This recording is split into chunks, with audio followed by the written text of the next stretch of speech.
And Bank of America Stadium. This city and venue very familiar to Dabo Swinney. Tonight he leads Clemson into the ACC championship game for the 10th time, the 8th time here in the Queen City. The Tigers' opponents, ACC newcomer SMU. The Mustangs went 8-0 in conference play. They've won 9 straight overall since Kevin Jennings became their starting quarterback.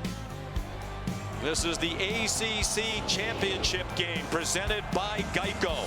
First meeting ever in football between Clemson and SMU. The Tigers ranked number 17, 9-3 overall, 7-1 to finish second in the regular season in the ACC. SMU number 8, 11-1, the only loss to BYU. Sean McDonough along with Greg McElroy, joined in just a moment by Molly McGrath. Delighted to have you with us. The scenario pretty simple. If SMU wins this game, they're going to be in the college football playoff. Clemson will be out.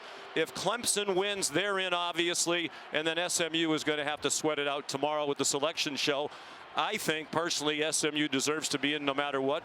I think they're one of the best teams in the country. They have a chance to prove it tonight, and they do feature a great 1-2 punch on offense. If you haven't seen SMU, you are in for a treat. This team is a lot of fun to watch, and it starts with their offense and their quarterback, Kevin Jennings, who was thrust into the starting role after their loss to BYU week 2. All they've done since that point is score 40 points a game and go 9-0. But next to him will be Brashard Smith, a guy that played wide receiver his whole life before switching to running back this year. So still all the traits of a wide receiver, but has really developed that between the tackle rushing ability that has made this offense extremely dynamic and difficult to defend. Yeah, the Ponies, one of the great stories in college football this season. Meanwhile, 1 week ago, right around now, Clemson didn't expect to be playing here tonight. They thought their chances of getting into the college football playoff were gone as well when they lost to South Carolina. But here came Syracuse to knock off Miami to put Clemson in this game. They have another chance. Dabo Swinney said, I feel like the guy who had a pair of 6s and a 2 and then caught another 2 on the river. So if they're going to take advantage of this chance tonight, how's it happen? Cade Klubnik's got to revert back to the guy that he was throughout the season, continuing to be aggressive by pushing it downfield. He's done it before in this game. That was in 2022 when he came on in relief of DJ Uyunglele and became the game's MVP. But he won't have to do it alone. Phil Maffa will be alongside him, and he's going to have to be a little better than he's been because the last few weeks it has not been quite as consistent running the football, and they're going to need that, even though SMU's defense is one of the best in the country at stopping the run. Down on the field with Dabo Swinney, here's Molly. Coach, your 10th appearance in this game. You've won 8 of them. What will it take to win on this stage again? Oh, man. Well, first of all, I'm just grateful to have the opportunity. You know, not many people get a chance to coach in a game like this, playing it, so I'm thankful and blessed. Happy for our team to be here, but we got to win the big play margin. They're explosive, so we got to find a way to win the big play margin tonight. We're going to have to score some points, obviously winning that turnover margin, but I think in a game like this, red zone defense is critical. 2 years ago when we won it, that was the difference in the game for us, so that's what we got to go do, but it should be a good one. All right, thanks, Coach. Thank Good you. luck. Appreciate Sean. it. They've won their last 8 appearances in the conference championship game. Dabo Swinney 8-1 all time. Lost in his first trip to the title game against Georgia Tech in 2009, which was his first full season as head coach at Clemson. Chilly night here in Charlotte. That might have kept the crowd down just a little bit. SMU won the toss, selected to receive, get that high-flying offense on the field first, engineered by Kevin Jennings. They have dangerous return men back deep, including Brashard Smith. Robert Gunn is the kickoff man. It's almost always a touchback when he kicks off, and this one will be as well. So here come the Mustangs, led by Jennings, redshirt sophomore from Oak Cliff, Texas, in Dallas, about 12 miles away from their campus in Highland Park in the Dallas suburbs. Was the backup to start the year behind the returning starter Preston Stone. But when they lost to BYU in the 3rd game of the year and struggled to score, Jennings came into that game in relief. He became the starter, and he's been the starter ever since.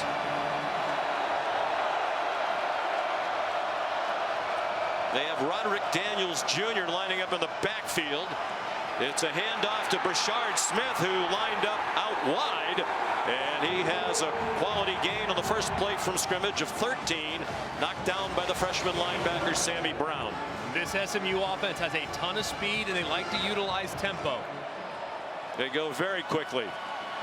Smith lined up as the running back now. They script the first 15 plays. Casey Woods, the offensive coordinator, told us last night they try to get 7 different players touches in the first 15 plays because they have a lot of weapons on the perimeter. So far, it's 2 carries for Smith. Under pressure, Jennings stripped by T.J. Parker. Clemson says it has the ball, and the Tigers do. Parker knocked it out, and he recovered. And he just goes right around the left tackle, Savion Byrd. Jennings never feels him. Parker is able to get that right hand and dislodge the football. And then he turns over and then recovers it himself. What a tremendous play by T.J. Parker, who at times can take over the game. His 6th forced fumble of the season. That is the single season Clemson record. And they've been taking it away with great regularity, especially lately. P.J. Williams is an injured player for SMU, their starting right tackle. And he is helped off the field, transferred from Texas A&M. They mixed and matched the offensive line through the first 5 games of the season or so. And then they settled on the alignment that they're playing with tonight. Williams started the first 3 games at left tackle, moved to right tackle. That was the big question coming into tonight, too, is SMU has not seen a defensive front that is as active and disruptive as Clemson. How would their offensive line hold up? And so far, obviously early in the game, it's advantage Clemson Tigers.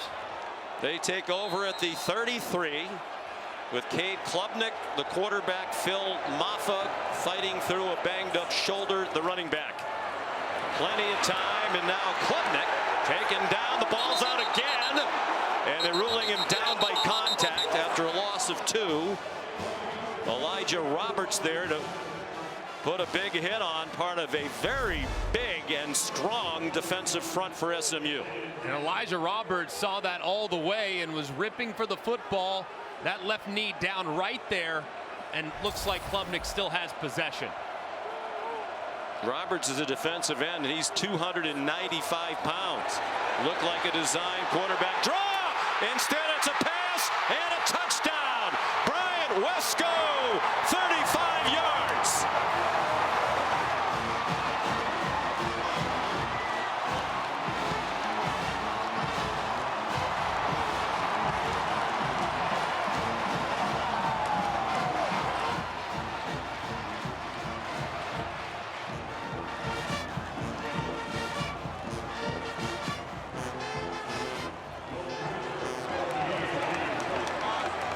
Wesco, the touchdown, is 4th of his true freshman season.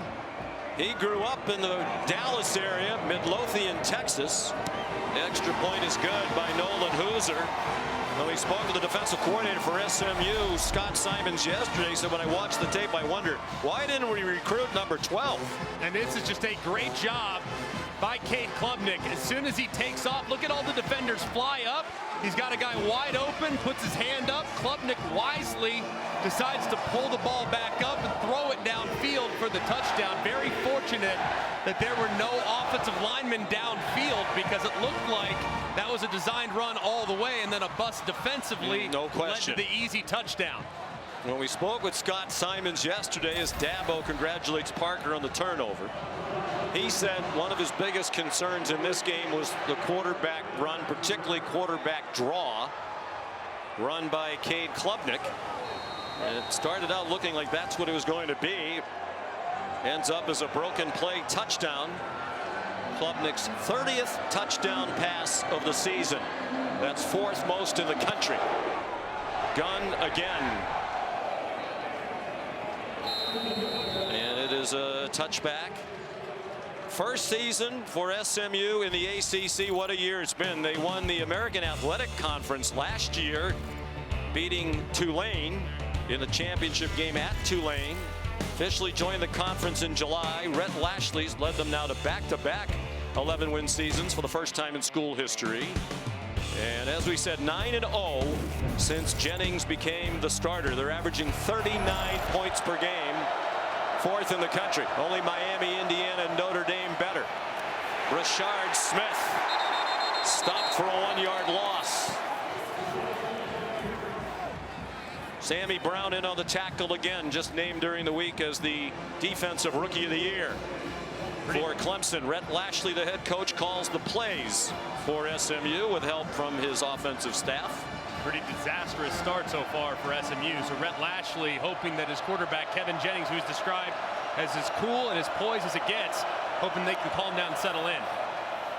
L.J. Johnson in. He pitched it to Daniels, who looks to throw it, and it's way out of bounds. Probably a throwaway. Threw in the direction of Romello Brinson, who played in the first 4 games of the year and has not played since. They wanted to redshirt him because they have great depth at wide receiver. But once you get to this part of the year, you don't have to worry about the 4-game maximum. Here's 3rd down and 11. These are the downs that SMU is going to have to avoid throughout the course of the game. 3rd and long, obvious passing situations. Against this pass rush, it's a lot of pressure on that offensive line.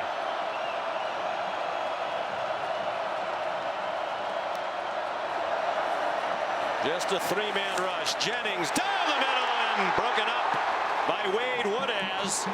Looked like Roderick Daniels was open and would have made the catch if Woodaz had not gotten a hand on it. And his eyes are in the backfield the whole way. He feels that receiver pushing up through the middle of the defense. He watches it, times the jump perfectly, and gets a piece of it. What a terrific start for Clemson's defense. Such a good athlete as Woodaz, who arrived as a safety. He grew into the linebacker spot, and he's one of the best in the country. Their leading tackler. Isaac Pearson. Low wobbly punt. Antonio Williams caught it at the 36. Antonio Williams with a flag down goes down inside the 45-yard line of SMU. Matthew Hibner made the tackle. 41-yard punt, 28-yard return. But there is the flag. The crew led by Adam Savoie.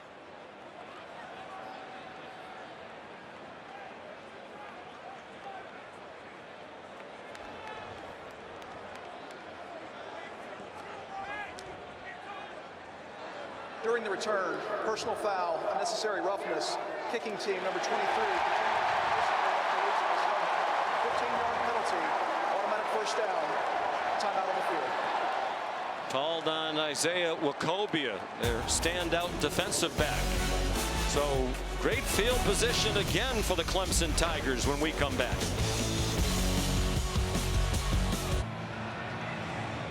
Let's bring in Matt Austin to tell us about this penalty against SMU. Matt.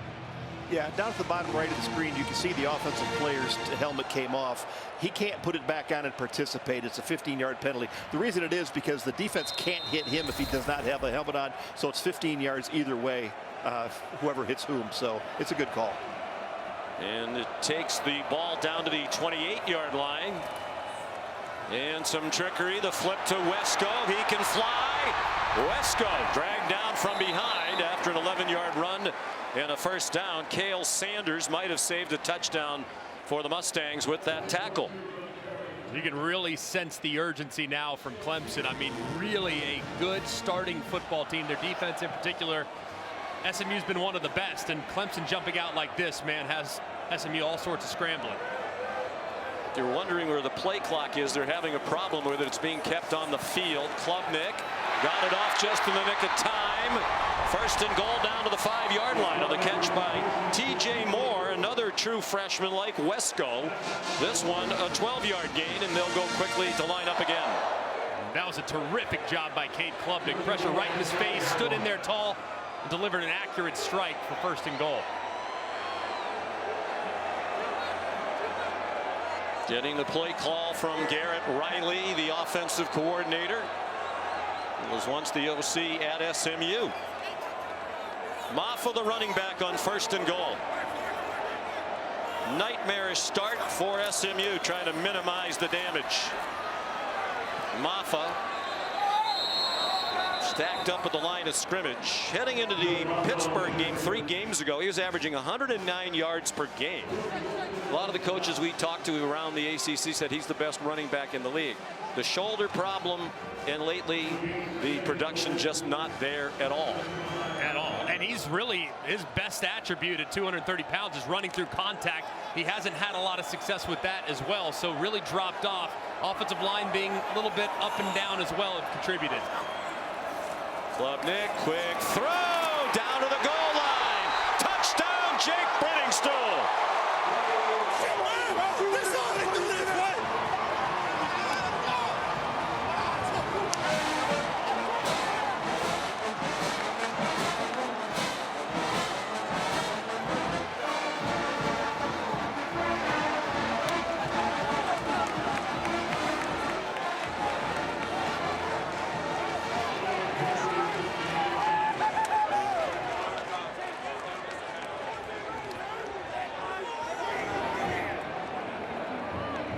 Nolan Hooser, the true freshman, adds the extra point.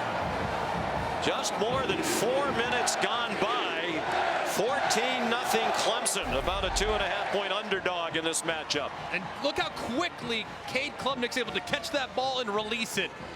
With how quickly it comes out, doesn't ever even find the laces or anything. With how quickly he releases that football, it gives his weapon, Brenningstool in this situation, time to catch it with some room and some space to create some forward momentum. And at 250 pounds nearly, the tight end's not going to be stopped at the goal line. Just an ideal start for the Clemson Tigers.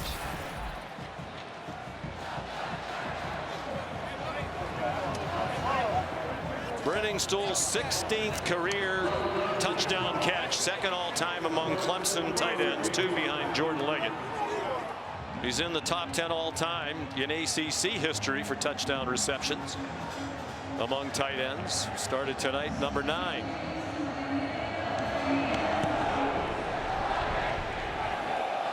Robert Gunn, the touchback. So here comes SMU for the 3rd time. Dabo Swinney in his 16th full season as head coach, making his 10th appearance. There have been 20 ACC championship games, including tonight. He's been the head coach in 10 of them. Won the last 8. And in a lot of them, they've been blowouts, including the last time they were here 2 years ago when Klubnik came off the bench, led them to a 39-10 victory over Drake May in North Carolina. Kevin Jennings on the run, and it's dropped by Roderick Daniels. Well, you wonder about nerves relative to SMU. Rhett Lashley said that he wasn't really concerned about it. They played in a championship game last year. Felt like they practiced well. No noticeable anxiety, but they're playing like a team that's a little jittery to start, knowing everything that's at stake. Yeah, I mean, that was their 7th drop of the season. They have the 3rd fewest drops in the country. So just to show you just how out of character that performance up to this point has been. As we've seen, here comes a blitz. Jennings throws it, caught for a first down. Moochie Dixon swung down after a 13-yard gain. Well, the coaches say the stage won't be too big for Jennings. One of the things they love about him is his emotions almost never change. He is extremely cool. Back shoulder throw again for Dixon, ruled a catch to the 48-yard line of the Tigers. Already a pretty impressive response from Jennings. A couple of very accurate throws. One that was dropped, but got him in a little rhythm now offensively. They line up in a pistol after a 15-yard gain. Flip forward to Jordan Hudson. And nothing doing there. He ran into Sammy Brown.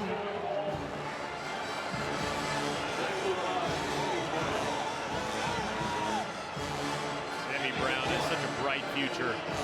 Young player, already makes so many impact plays. Just the unfortunate thing, you'd think he'd play all the time. Most places he would, but with the outstanding linebackers they have, had kind of a difficult time carving out a featured role. But man, when he's in there, you certainly notice the difference that he can make. Very highly recruited, won the Butkus Award as the best high school linebacker last year. Here's Brashard Smith spinning for another Mustang first down.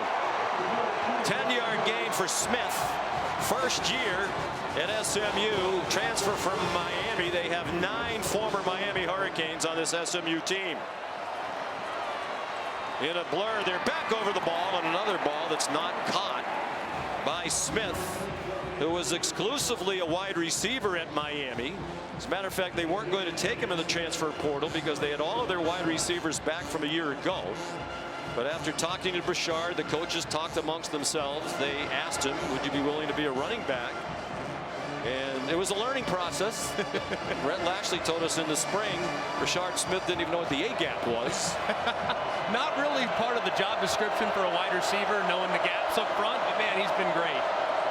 And he is a playmaker with speed and shiftiness, and has really just had a nice knack for understanding where the runs are supposed to go. He was credited with a 2-yard gain there. He's had one of the best seasons in SMU history. More than 1,700 all-purpose yards now.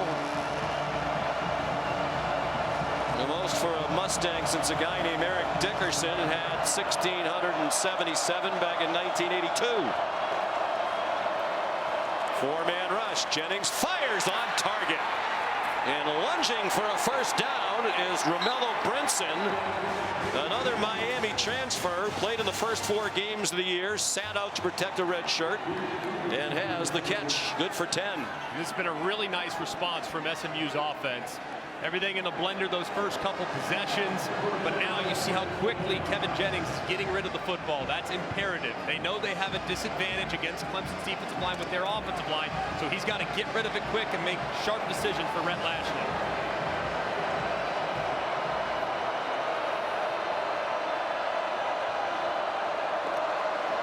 There's a blitz off the corner, and Smith gets knocked down after a 1-yard gain. Woodaz, who was the blitzer off the corner, rallied to the ball. Junior from Tampa. Did not play against Pittsburgh late in the year and against the Citadel. Returned last week against South Carolina.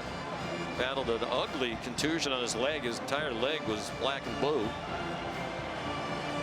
He's excellent too. Just a playmaker at the second level, and probably one of the best linebacker trios in the country with Barrett Carter, Wayne Woodaz, and Sammy Brown. Design run for Jennings. He has a hole down the sideline and into the end zone.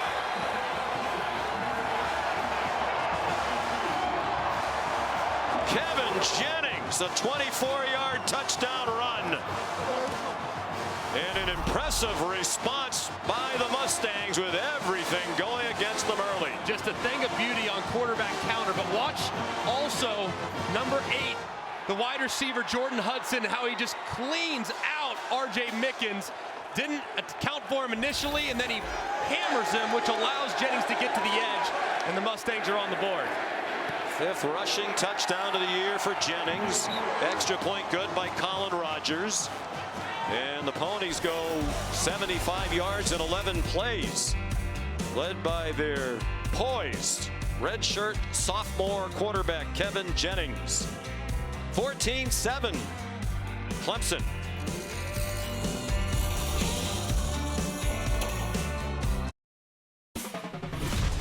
The ACC Football Championship game is presented by Geico. Get more with Geico. And in part by the Home Depot. How doers get more done. This SMU team, the return of the Pony Express in the early 1980s. Both Craig James and Eric Dickerson are here tonight enjoying the success of this Mustang team. Eric Dickerson said a few weeks ago, thanked the team for making him proud to be a Pony again. Of course, during that era, they wound up as a result of things that happened going into the death penalty. It took a long time to recover. Before the game, Rhett Lashley talking to his team. And we fight as one unit, one team. Remember, we control how hard we play, we control how physical we play, and we control how we respond to everything that gets thrown at us. I love you guys. I'm proud of you, and I believe in you. Let's go get it done. They had about as much thrown at them as they could to start the game. Turnover in their first possession. Clemson took over the 33. Second possession, Clemson after a punt return and a penalty at the end of it. Started at the +28, scored touchdowns both times. Starting from their own 25, Jay Haynes in for Phil Maffa, and he gets 3. Here's Molly. Well, Sean, the message on SMU's sideline is all about response. When the Mustangs started moving the ball, defensive players told each other, we'll be okay. We're settling in. We got this. Drawing confidence from their offense. Coaches trying to calm them down, saying the offense bounced back. Now it's our turn. Brett Lashley, impressive. 41-year-old Arkansas native. There's the quarterback draw they were afraid of. And a big hit by the Stanford transfer, Jonathan McGill, after a 6-yard run by Klubnik. Brett Lashley, far and away the ACC Coach of the Year. Was nearly unanimous as they went 8-0 in league play, their first year in the league. By far the best jump, sorry Greg, a team making a jump from a group of 5 conference to a power 5 conference. Most successful transition of that kind ever. Klubnik tackled by Isaiah Smith, but it's a first down. What a job Brett Lashley's done. I mean, just incredible, putting the roster together and understanding the league as well as he did. Having been at Miami, that was clearly, as the offensive coordinator, very helpful to kind of know the league and what would win and what players he would need. So he's done a terrific job and should be very proud of what he's built already. Another team to go undefeated in its conference, in a Power 4 conference, is Oregon, the only undefeated team in FBS overall. They'll put that on the line tonight. They are in the Big Ten championship game. Brenningstool, the intended receiver, and Ahmad Moses broke it up. They studied other teams that made a transition recently from the group of 5 into a power conference, and he said, Brett Lashley, one of the things those coaches told him, including his mentor Gus Malzahn, you have to beef up on the lines of scrimmage. The players in the league you're going to are going to be bigger and stronger. And there's that strong defensive front led by Jared Harrison Hunt, a transfer from Miami. He was first team All-ACC this year. Dropped that play, dropped Haynes for a loss. Yeah, and this whole defensive front does such a great job for SMU. They are deep, they are disruptive, and they are extremely athletic. So they believe they actually have an advantage against Clemson's offensive line as well.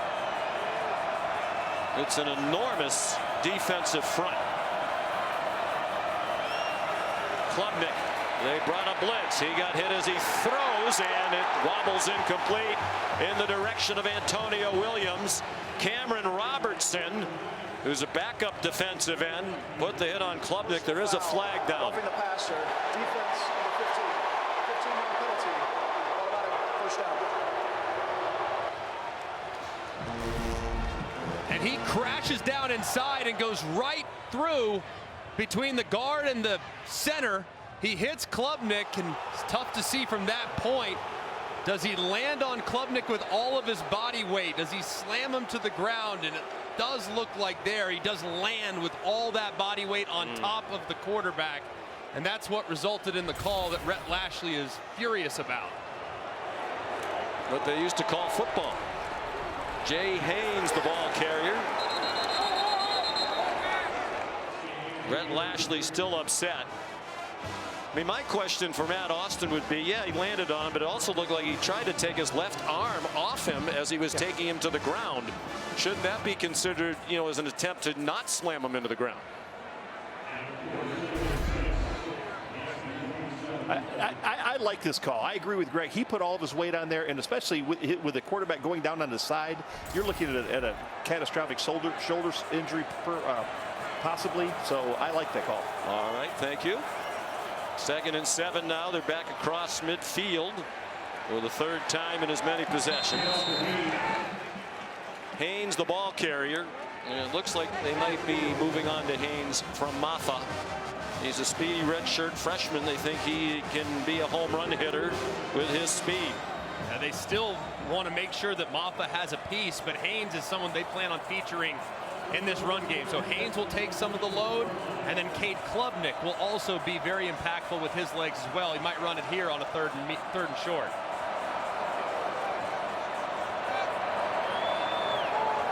Almost a straight line of Mustangs across the line of scrimmage, then several drop out. Down the seam, Wesco breaks free and scores his second touchdown of the game. This one 43 yards.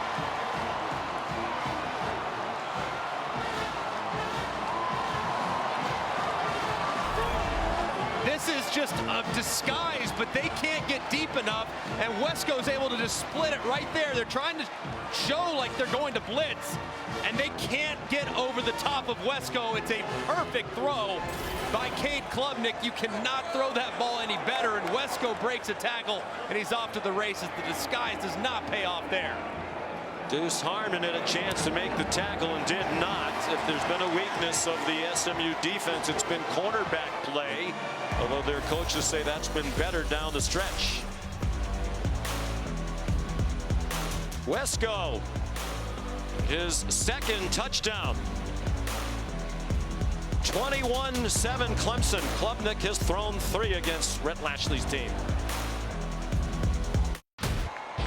Tomorrow, the exclusive reveal of the final college football playoff top 25 rankings in a 4-hour special. Reese, Greg, the guys will unveil, break down, react to the matchups in the inaugural 12-team playoff field. That's at noon on ESPN and the app after Sunday NFL Countdown. Robert Gunn kicks off again. He's leg weary already. It's a touchback. Here's Kevin Nagandi. Sean, good evening. Time now for the Chick-fil-A Move on the Field book. Big Ten Championship. #1 Oregon striking first. Dylan Gabriel, the Kenyan Sadiq. Know that I love Gabriel's read right here, and then looking like Edwin Moses from the U.S. Olympic hurling competition. Sadiq, 2 touchdown catches from Gabriel. 14-10 right now. Oregon over Penn State. Back to you, Sean, Greg, and Molly. All right, gentlemen, thank you. Here it's 21-7. SMU came in giving up just under 20 points per game, #1 in the conference in scoring defense.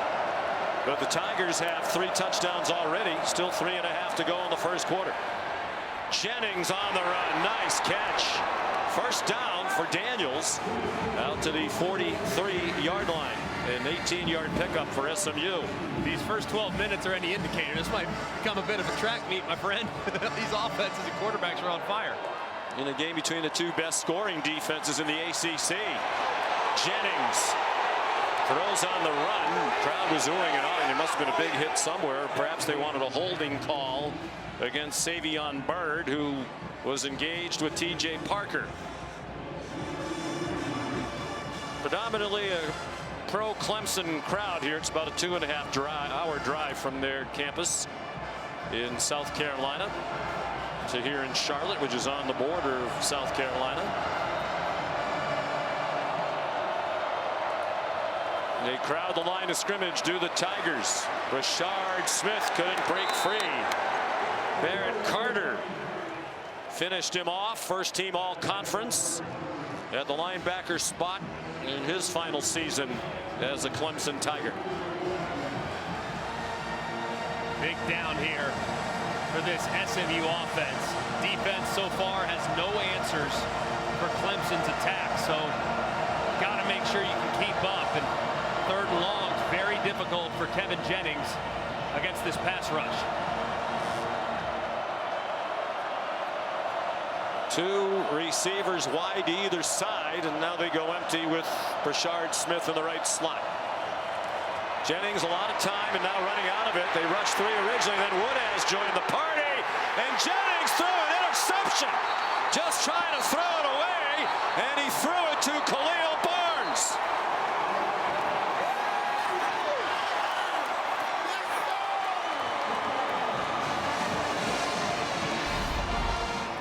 Just a 3-man rush this time from Clemson's defense. So Jennings knows he has some time, but he leaves the pocket too soon. This accelerates the process, which allows Woodaz to come and attack him and forces him to try to throw it away. But what a disastrous decision by Jennings. His eyes were to the left, throws it to the right, never sees Barnes, who picks it off And Rhett Lashley's offense has now given the ball to Clemson multiple times with great field position.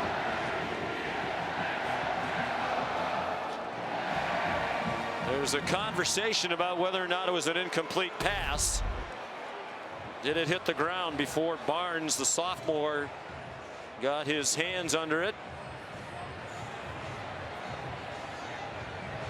And from that angle, it doesn't look like there's any part of that ball that hits the ground. It feels like Barnes is able to go down and grasp it and control that ball before it goes through his arms.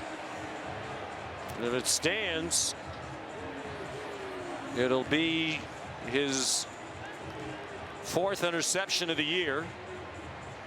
In his 2nd in as many games. He had what looked to be a very big interception last week against South Carolina when he picked off Lenoris Sellers early in the 4th quarter with Clemson protecting a 14-7 lead. A lead they squandered. And they don't do that very often. After further review, it's an interception. First down. In fact, it was just the 5th time under Dabo Swinney they had blown a lead of 7 points or more in a 4th quarter. Matt, you had a chance to listen into the conversation with the ACC replay folks. Yeah, it was very interesting. Originally, that we all thought that the call in the field was a catch. The officials on the field overturned it fairly quickly. Replay officials had already had a good look at it, made the determination they were going to stop it if they went with the incomplete pass, which they did. So they stopped it and were able to make the decision very quickly that it was a catch. And you agree with it? Absolutely. So they start in SMU territory for the 3rd time in 4 possessions.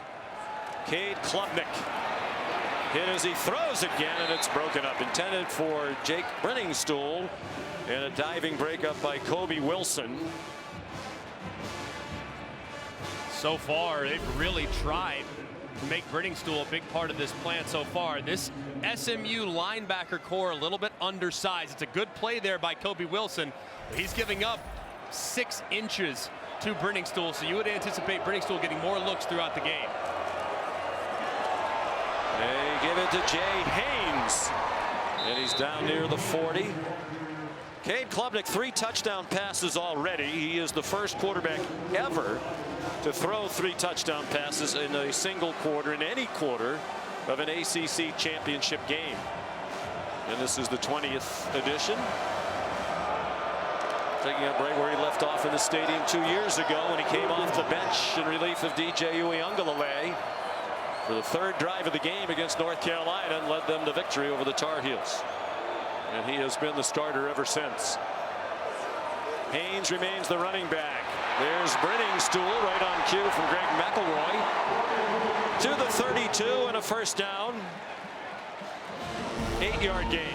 And they blitz off the edge, which means Brenningstool is just going to wrap right around here. Knows that there's really nowhere that Cade Klubnik's going to be looking other than there. A fake handoff. Here's Antonio Williams, dumped at the line of scrimmage, maybe even just behind it by Isaiah Wacobia, first team all-conference defensive back this season. One of the best defensive backs in the country, redshirt junior from Dallas. That secondary, they have their hands full against this outstanding group of pass catchers. 3 wide receivers, a tight end that can all really hurt you through the air. The blitz. Klubnik, wide open receivers. T.J. Moore, and a good tackle to stop him short of the line to gain by Cale Sanders, transfer from Fresno State. Pretty impressive so far. I mean, Cade Klubnik, he's on fire, and he's gotten hit a bunch. I mean, SMU's had unblocked linebackers blitzing multiple times. He's been able to beat them with the throw, so he's clearly seeing the field really well tonight and being very decisive by getting rid of it quickly. SMU hoping the hits might take their toll over time. Right now they're just trying to hang in there with Klubnik and the Tigers. ESPN's presentation of college football on ABC will return after this message and a word from our ABC stations. This is Dr. Pepper Championship Week.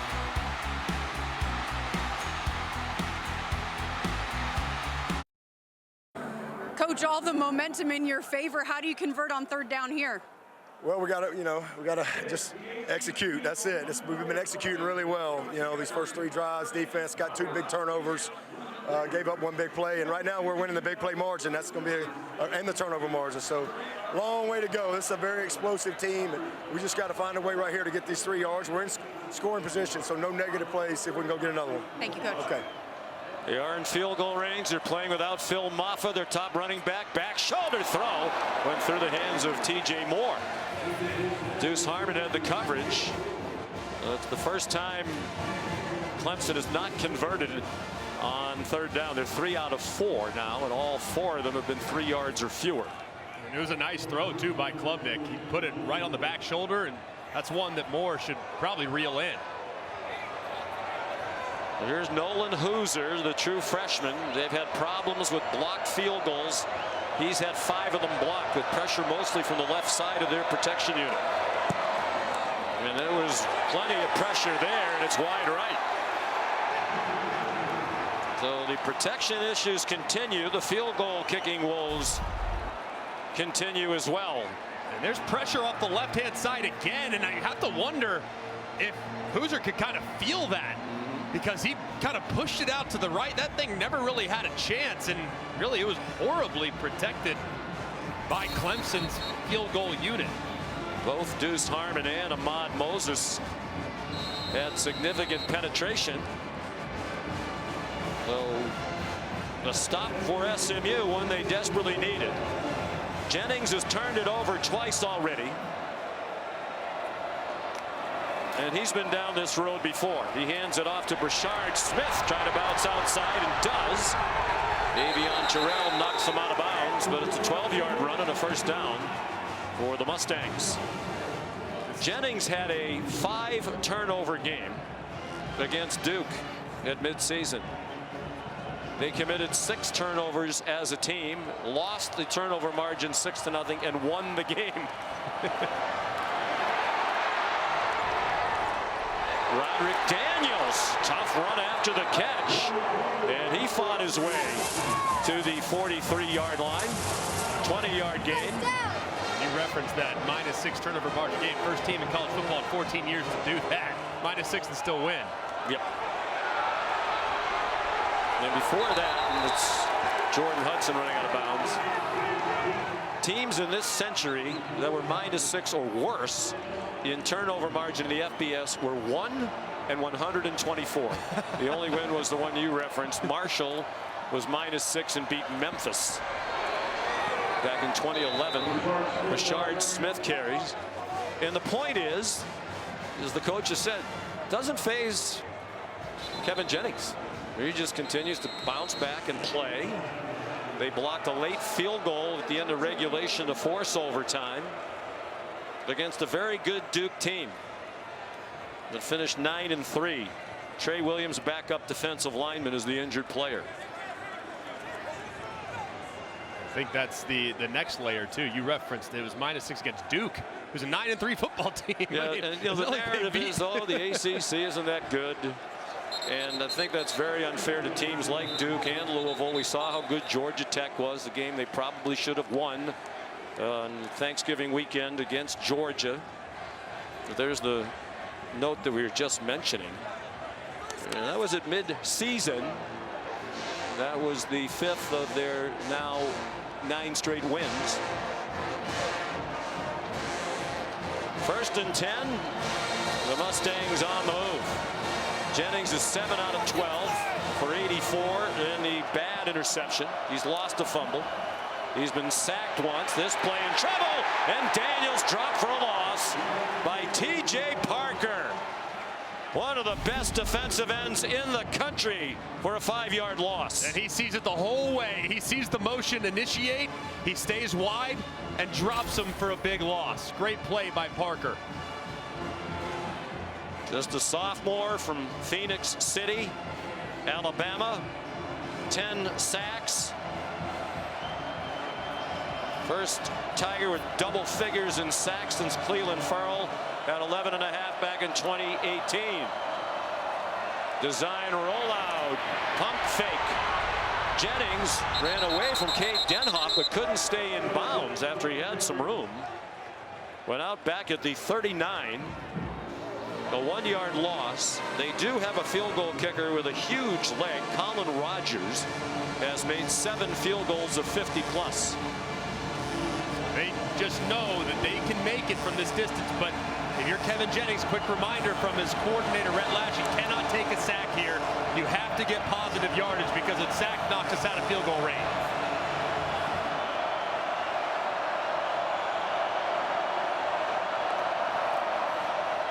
On the run, perhaps just trying to make it a slightly easier field goal for Rogers.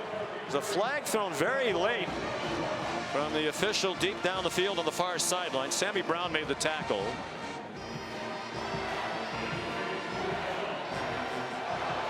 And they've picked up the flag. Might have actually been a piece of equipment that was retrieved by one of the officials in the back. So here's Rogers.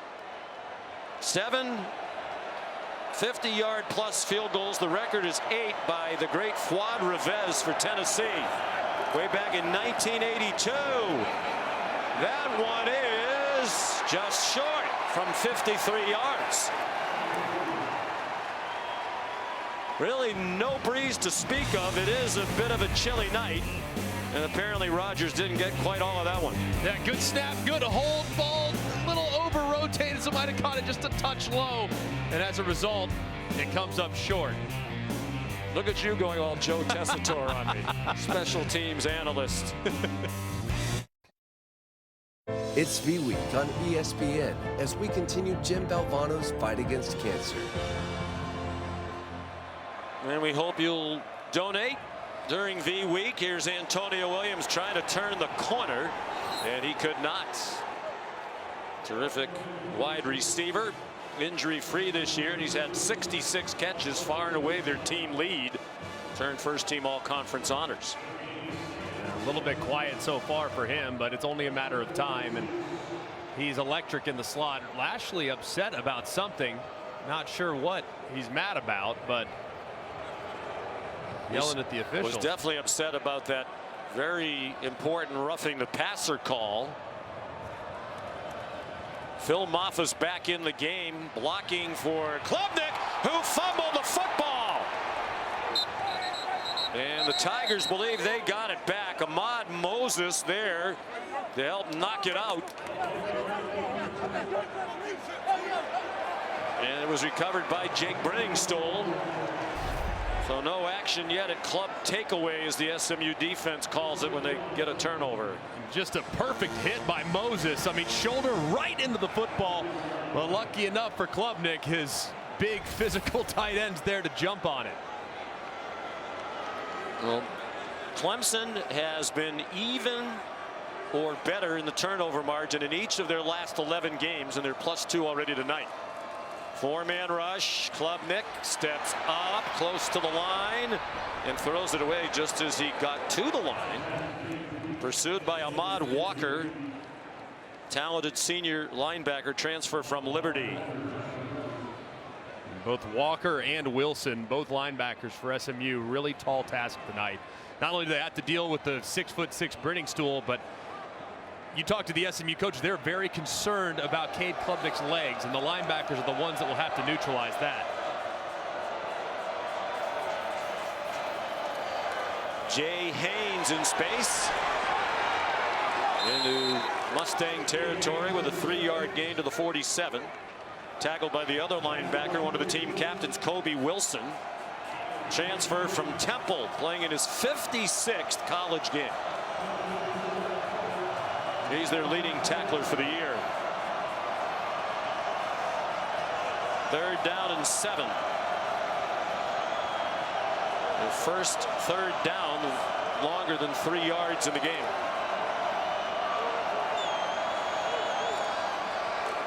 Pressure in his face, and it's broken up. Intended for Brenningstole and knocked away by Ahmad Moses.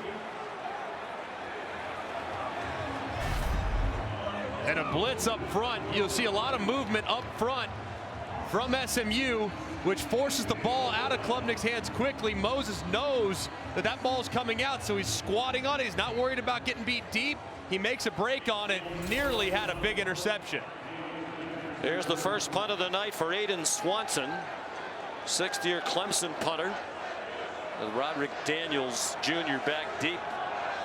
He's returned one for a touchdown this year in their big rivalry game against TCU. Trying to deke the Clemson coverage team. And they downed it inside the 10. 21-7 Clemson. It's a 39-yard punt. This is the ACC championship game presented by Geico. The AT&T Countdown to the College Football Playoff National Championship, Monday, January 20th on ESPN. Yeah, that's how I get by. And in this ACC championship game, a matchup of two quarterbacks who hail from the state of Texas. They're in the same recruiting class, but at opposite ends of the recruiting spectrum. Cade Klubnik, one of the top recruits in the country, 3 times a state champion at powerhouse Westlake in Austin. And Kevin Jennings, I didn't even know they got to 1,535. Those are Greg McElroy numbers. He was originally heading to play for Bobby Petrino at Missouri State and was a very late change to SMU in his hometown of Dallas. Rashard Smith for 9. Matter of fact, Rhett Lashley had just gotten the head coaching job, came back from Miami, was the coordinator. About a week after returning to Dallas, he and Casey Woods, the offense coordinator, went to a high school football game that involved South Oak Cliff High School, where Jennings played. They were going to look at other players. Rashard Smith stopped at the line by DeMonte Capehart. And about in the second quarter, Rhett Lashley turned to Casey Woods and said, how come I can't get my eyes off the quarterback for South Oak Cliff? Let's find out more about him. They wound up offering him a scholarship. He elected to stay home to the delight of his parents. And he has become a key factor in their success. They had 2nd and 1. Now they have 4th and 1 as Rashard Smith is stuffed. And Rhett Lashley has a decision to make, and it's going to be a punt. And they just stuffed this right at the line of scrimmage. Nobody's there for Sammy Brown, who's able to just run right through it and hammer Rashard Smith right at the line to gain. And Sammy Brown at 240 pounds working against Rashard Smith, 40 pounds lighter. You're not going to be able to run through that contact and get the first down. SMU 1 out of 5 on 3rd down. There's Isaac Pearson. Movement. At least the Tigers sideline thought so. They're hollering at the officials. Pearson, a good punt. And a fair catch signal was made by Williams. And then he got dumped. And there'll be a penalty. Jordan Hudson apparently didn't see the fair catch signal. 44-yard punt for Pearson. It was a coal miner in Australia, and they decided maybe punting in college football would be a better life.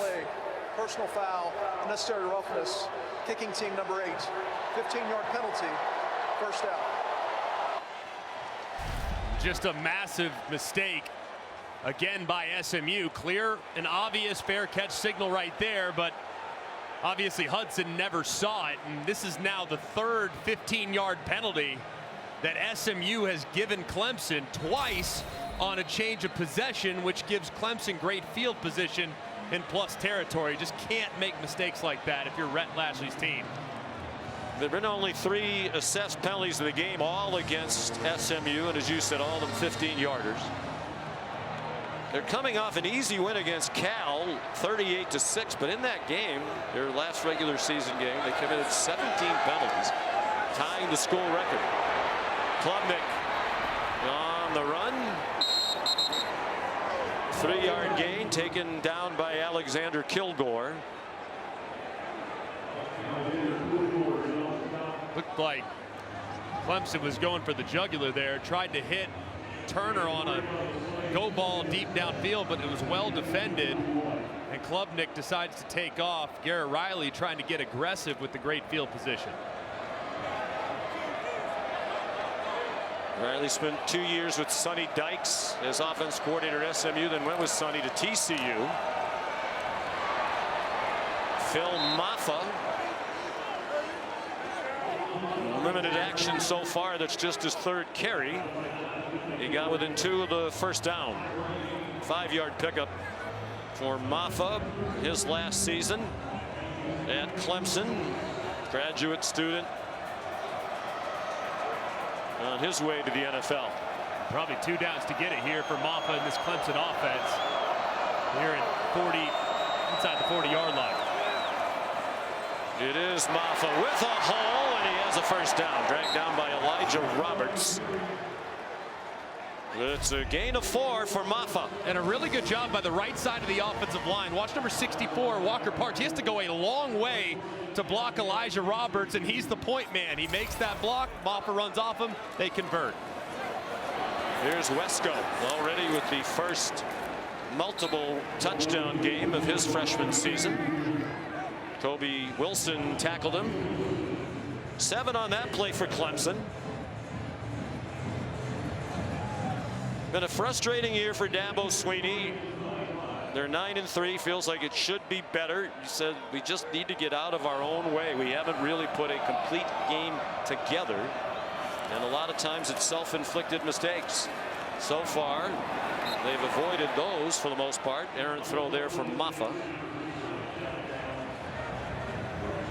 The thing about this Clemson team, though, Sean, is when they've played well and when they've revved their engine, and albeit I don't think NC State's a great football team, but what Clemson did to NC State was insane, and they did that time and time again in the first half of the season. So they just have some ups and downs, but at their best they can go with anybody. Only one win over a team with a winning record. That's Pittsburgh, which ended at 7-5 after a 7-0 start. 4 out of 6 on third down. Klubnik incomplete. Lunging effort by TJ Moore. And now a decision to make with the field goal woes. Pressure again and a miss by Hooser. It's a manageable 4th down, but they're going to take their chances with a field goal try again. Watch the left side of this field goal protection unit. The last time looked like Mod Moses ran right between the tight end on the left side and the wingman on the left side. So watch the left side and see if they try to attack that spot again. He's had 5 blocked, and then Robert Gunn tried one against the Citadel. He had 1 blocked. SMU moved. They don't want to jump offside. It would be a Tigers first down. That's what Clemson was hoping to do. Clemson. So let's see if Dabo will leave the field goal team out there or go for it on 4th down. Tigers up 21-7 in the ACC championship game. Taco Bell Live Más student section, we think. All season long, student sections across the country are competing to be Taco Bell Live Más student section of the year. Download the Taco Bell app to learn more. Well, Rodney Dangerfield went back to college. Yeah, that was graduate school, I think. So they are going to stick with the field goal try for Hooser. Freshman from Cornelius, North Carolina, from right here in the Charlotte area. 66 field goals in high school, the all-time national record. And pressure again from his left, but that time he drives it through from 44.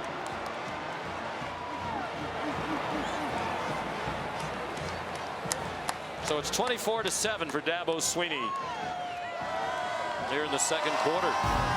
Kick off your NFL Sunday at 10 a.m. The countdown crew on ESPN and the app.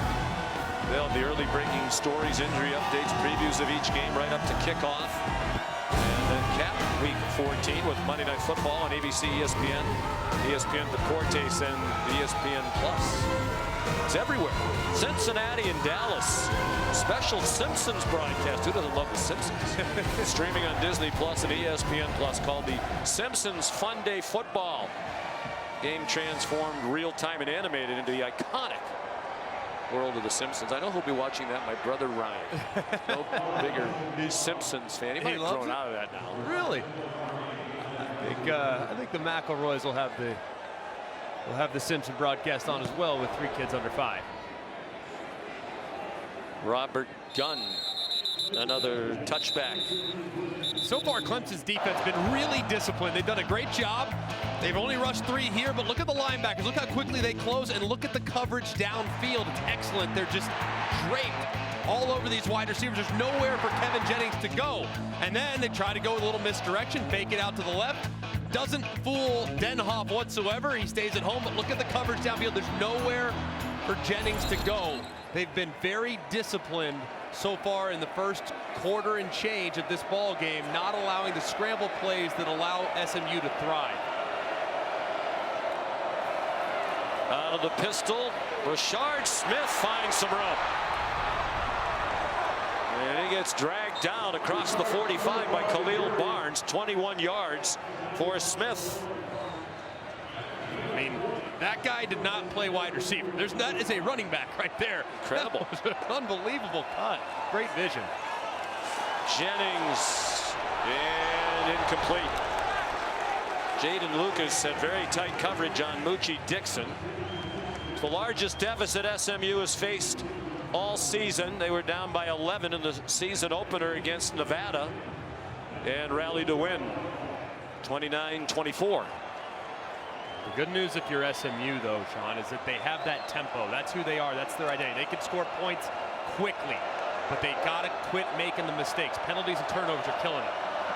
Feels like a very important drive for them here. 5-man rush. It's blocked, and Jennings, nice tackle by Avion Terrell on Jordan Hudson. They're playing without Jake Bailey, who was their leading receiver last year, and R.J. Maryland, a great tight end. Both of them injured and not here tonight, but still plenty of depth at both positions. Well, most of the third downs here, Clemson has been rushing just 3 defensive linemen.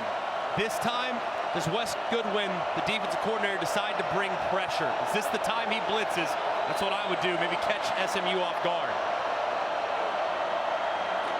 The huddle by SMU, a rarity. Looked like Clemson might have been offside. T.J. Parker apparently timed it perfectly and drops Jennings for a loss for Wes Goodwin, the defensive coordinator. Well, a lot of movement before the snap, but they anticipate quarterback run. They bring a little pressure, run stun inside, and a great play, too, by Woodaz at the second level, kind of blowing things up, forcing Jennings to cut back to his left where he had some help. Just a great defensive play by the Tigers. So here's Isaac Pearson to punt again.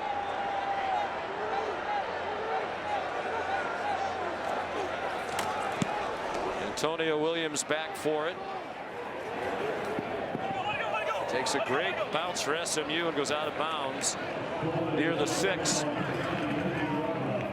Sean McDonough, Greg McElroy, a lot of the talk all week leading up to this was about SMU's situation, number 8 team in the college football playoff, and the debate about if they lose tonight, would they fall right out of the college football playoff field. I think the one thing they absolutely could not afford is to get blown out here tonight. A lot of football left, but if they get blown out, I think their argument's going to have a tough time with the committee. I think it's really an uphill battle at this point. They need to show some life here at the end of this first half and then into the second half, because they came into this game with the second weakest strength of schedule in the Power 4.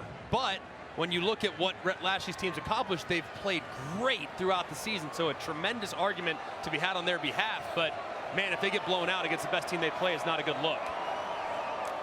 Here's Maffa with the worst starting field position.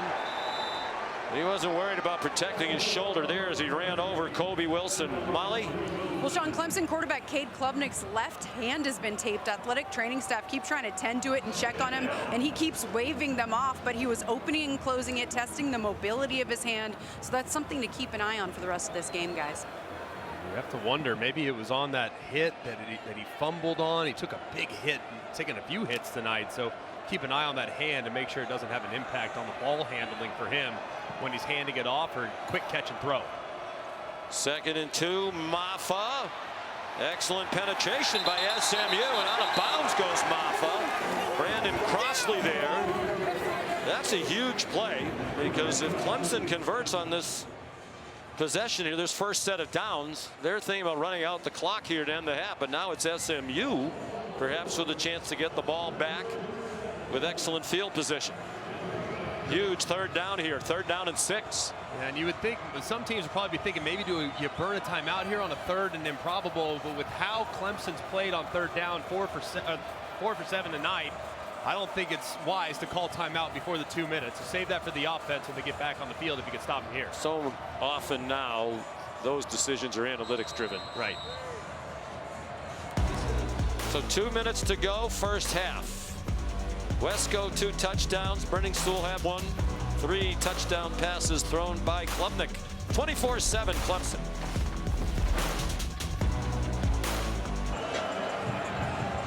A staple of Dr. Pepper Championship Week, the Dr. Pepper Tuition Giveaway coming up at halftime. Stay tuned to watch 2 deserving students compete for a life-changing grand prize of $100,000 in tuition from Dr. Pepper. 2 minutes to go in the half. 24-7 Clemson.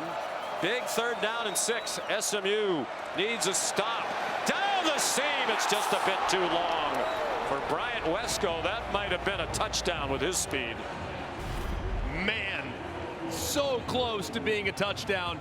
Ball's thrown just a little bit too far inside and a little bit too deep. Cade Klubnik's been so accurate tonight, but just a little bit too much on that one, and a rare miss for the outstanding quarterback. Well, Dabo Swinney talked about the little things. That might have been a big thing. Game-changing touchdown, perhaps. Aiden Swanson, the punt. Brandon Crossley who had the coverage. Second punt here for Clemson. And a good one. Broderick Daniels Jr. muffs the punt. It goes out of bounds on the far sideline. Here's Kevin Nagandi. Sean, Capital One halftime report just minutes away. Booger McFarland, Kevin Nagandi in studio. A historic night in Atlanta. Highlights of what Georgia did to Texas in that comeback victory in overtime with the backup quarterback. We'll hear from Kirby Smart. Styles, they win fights. What are you seeing from Clemson? Well, Clemson's defensive line is doing an outstanding job against SMU's offense and Kevin Jennings. And Clemson and Cade Klubnik are attacking the secondary of SMU. They got to switch that up. Big Ten championship highlights coming your way. Oregon in control. Back to you, Sean. All right, Kevin Booger, thank you. Best starting field position for SMU tonight. All 3 timeouts for the Mustangs. Peter Woods put the heat on Jennings, who threw it away. Tell you what, they're going to have to figure something out in the second half if you're SMU, because there have been a handful of plays for Rhett Lashley's offense where the offensive line's just gotten beat immediately. It's one thing if they get beat after a couple seconds and Jennings has time to survey the field, but getting beat immediately is a bad recipe. So they're going to have to change the snap count or something, because they're getting beat way too consistently. It's a veteran offensive line loaded with transfers. All 5 starters transferred in. There's Romello Brinson, very close to the first down, but he didn't get it. And they'll take nothing for granted after they had 2nd and 1 on their last possession.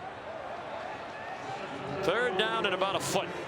They tried to run it up inside last time. Let's see maybe if they try something on the perimeter so they're not running into the beef of that Clemson defense between the tackles. Huddling again, not the usual brisk tempo. Stone E.B. is a tight end, fullback type. Lines up. And a wing to the left. They're just 1 out of 6 on 3rd down. Rashard Smith to the 45-yard line. 5-yard gain and a first down. Stephylan Green, freshman, made the tackle. Very bright future, they think, along that defensive line for the Tigers. And this would be a spot here. If I'm Rhett Lashley, I'm thinking about taking a shot. See if I can't throw it over their heads here on 1st and 10 plus territory. Can they protect well enough to do it? 4-man rush. They still force Jennings back, and it's batted out of the air by Jaheim Lawson. To your point, I mean, they're on Jennings almost immediately. Yeah, and he's just drifting back in the pocket, too. Might have gotten away with a hold inside. No question. You saw Justin Osborne had a handful of Peter Woods' jersey. Good play there by Jaheim Lawson on the edge. Brother of Shaq Lawson, the former Clemson All-American. First-round NFL draft pick back in 2016. He was an ACC champion for the Clemson Tigers. During that run of 6 straight conference titles, they blitz. And the pass caught by Matthew Hibner. I guess my question, Greg, is why would you blitz when you're getting plenty of pressure with 3 and 4? Yeah, I mean, I think probably just to hit and affect Kevin Jennings, because if you watch Kevin Jennings, he's a little skittish in the pocket from time to time. Wes Goodwin knows that. He's a young player, 10th start, or excuse me, 12th start, 10th start this season. If you hit him, it can affect him, so the blitz just kind of disrupting his eyes. They list him at 185. That's a little generous. He's on target. Will they give him forward progress? It doesn't matter. The receiver, Jordan Hudson, lunged back to get the first down with Avion Terrell there to make the tackle. Progressive pylon cam shows you it does look like maybe pushed back ever so slightly, but watch the extension here at the end. That's what will give him the first down. 4-yard gain to the end zone and incomplete. One-on-one Moochie Dixon with Jaden Lucas. There's a flag down at the line of scrimmage. Far side of the field. Clemson has not been assessed a penalty yet.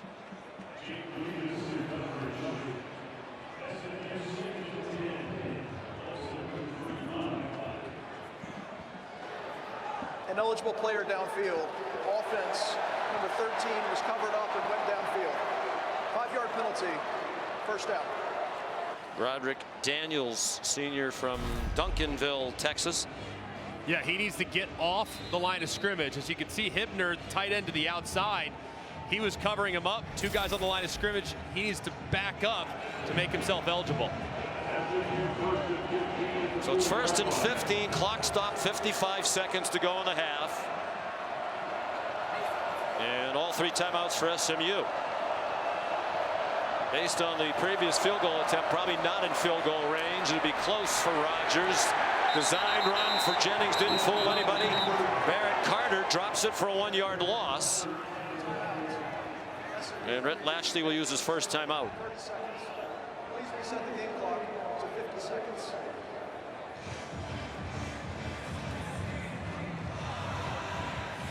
So here's the college football playoff rankings brought to you by AT&T. Entering today's action, number 1 Oregon leading in the Big Ten championship game. Georgia in overtime defeated Texas.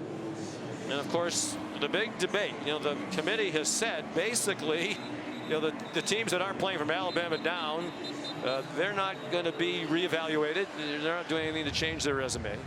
So the question really becomes, if Clemson wins this game and they're in, does SMU fall out, and would Alabama be the 12th team? And for those that are looking at it too, the Big 12 champion will also be in too. So Arizona State winning, they'll be in. Which they're automatically in. They weren't on that list. Correct. They were in the mid-teens, as was Iowa State. But impressive win for Arizona State. They hammered the Cyclones in the Big 12 title game today. Jennings on 2nd and 16, given time that time. Checked it down. It was broken up by Barrett Carter. He blasted Brashard Smith. And that'll be interesting too, and you'll be talking about with Reese tomorrow. What will the seeding be? There was a lot of the feeling was whoever won the Big 12, they were going to be the number 12 team. They wouldn't get the first round bye. The top 4 highest ranked conference champions get the top 4 seeds and a bye in the opening round. The 5th one would have to play. But would Arizona State move past anybody? Really interesting, that's for sure. There's a throw off the hands of Keyshawn Smith. And I guess that would be if Clemson wins this, because right now they're number 17. Would they have to play in the first round and not get an automatic bye? Another ball that could have been caught, wasn't. One that probably should have been there too, and it's one Keyshawn Smith's got to want. That's a kind of an interesting play call there by Rhett Lashley. They go for the conversion as opposed to trying to make the field goal more manageable by taking a 6 or 7 make a yard fourth down more manageable. Correct. Give yourself a decision. It's a big possession that they are not going to take advantage of. Isaac Pearson, the punter.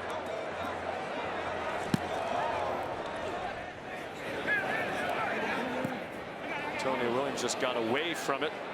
It's down at the 1, so the Tigers will have to be careful with the ball after a 40-yard punt. Well, it's a daunting number if you're an SMU fan when leading by 17 points at any point in a game under Dabo Swinney. They're 133-1. The one loss was at Auburn, a team that won the national championship that year with Cam Newton. Rhett Lashley was the graduate assistant coach under Gene Chizik in that national championship winning team. That was Dabo's second full year. They went 6-7. A lot of people said he's not the right man for the job. How'd that work out? Freezing cold takes right there. But 8 conference championships, 2 national titles later, he's on his way to the Hall of Fame. They need to execute here and handle the ball cleanly. Klubnik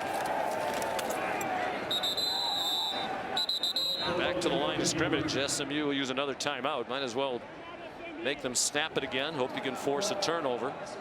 Worth noting too, Molly's report a little earlier, Cade Klubnik with something going on with his left hand. So we'll see if maybe that forced him to accept the snap under center, maybe hand it off. All things to manage here, and it's tough.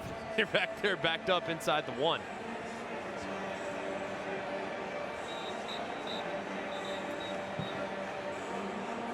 Here's the quarterback comparison.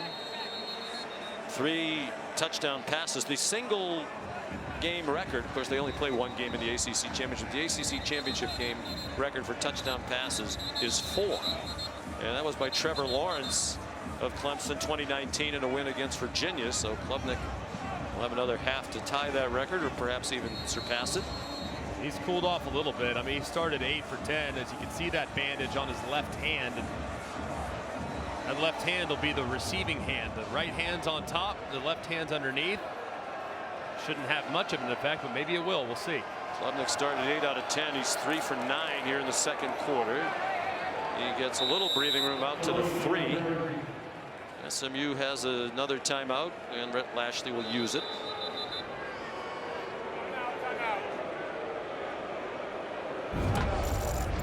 Cade Klubnik hit 8 of his first 10, just off the charts good. I love his first play. So wise, it's a quarterback draw all the way, but he sees the bust by the defense. They get overly aggressive, and his receiver's wide open. Cut it loose and make it rain. Then I love this throw too. They disguise the blitz. They know that they can't get back deep enough, so he gets aggressive, tries to thread the needle on that seam route. It's a perfect throw, 20+ yards downfield, and it results in his 3rd touchdown. Just a tremendous start for him. And what a range of emotions he and all the Tigers experienced last Saturday. They lost an excruciating game against South Carolina, their in-state rival. They were in field goal range in the final seconds, could have kicked a field goal to tie that game. Klubnik threw an interception with 12 seconds to go. And he said he was not consolable, nor was Dabo Swinney. But just hours later, they got the word that Syracuse had upset Miami to take the Canes out of this championship game and put Clemson in it. So their dreams of a conference title and a berth in the CFP very much alive. When they lost to South Carolina last week, right as that game ended, their chances of making the college football playoff, according to the always reliable All-State playoff predictor, was 9%. They're a lot better now. We'll get the computer working on that. Here's Molly. Coach, what did your defense do better at the end of the half there? Our defense was fine. I mean, we put our defense in a terrible spot the whole first quarter. We gave them 2 turnovers on plus territory. 2 times we punted the ball and had penalties that gave them the ball. I mean, they got the ball 4 times on our side of the field. And, you know, we dropped, I don't know how many balls. So the way we played, the fact that it's 24-7 is a miracle. We got to regroup. They can do it in a half. We can do it in a half. All right. Thank you, Coach. Thanks, Molly. Clemson's won 99 straight with a lead of 10+ points at the half. And that last loss in that situation was that same game in 2010. Rhett Lashley was there with Auburn. 24-7 Clemson at halftime. The Capital One halftime report after this message and a word from our ABC stations.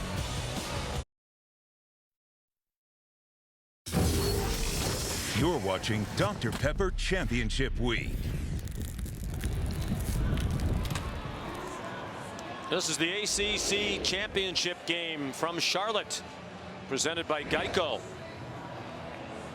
The Clemson Tigers leading 24-7 over SMU, which finished first in the ACC in the regular season.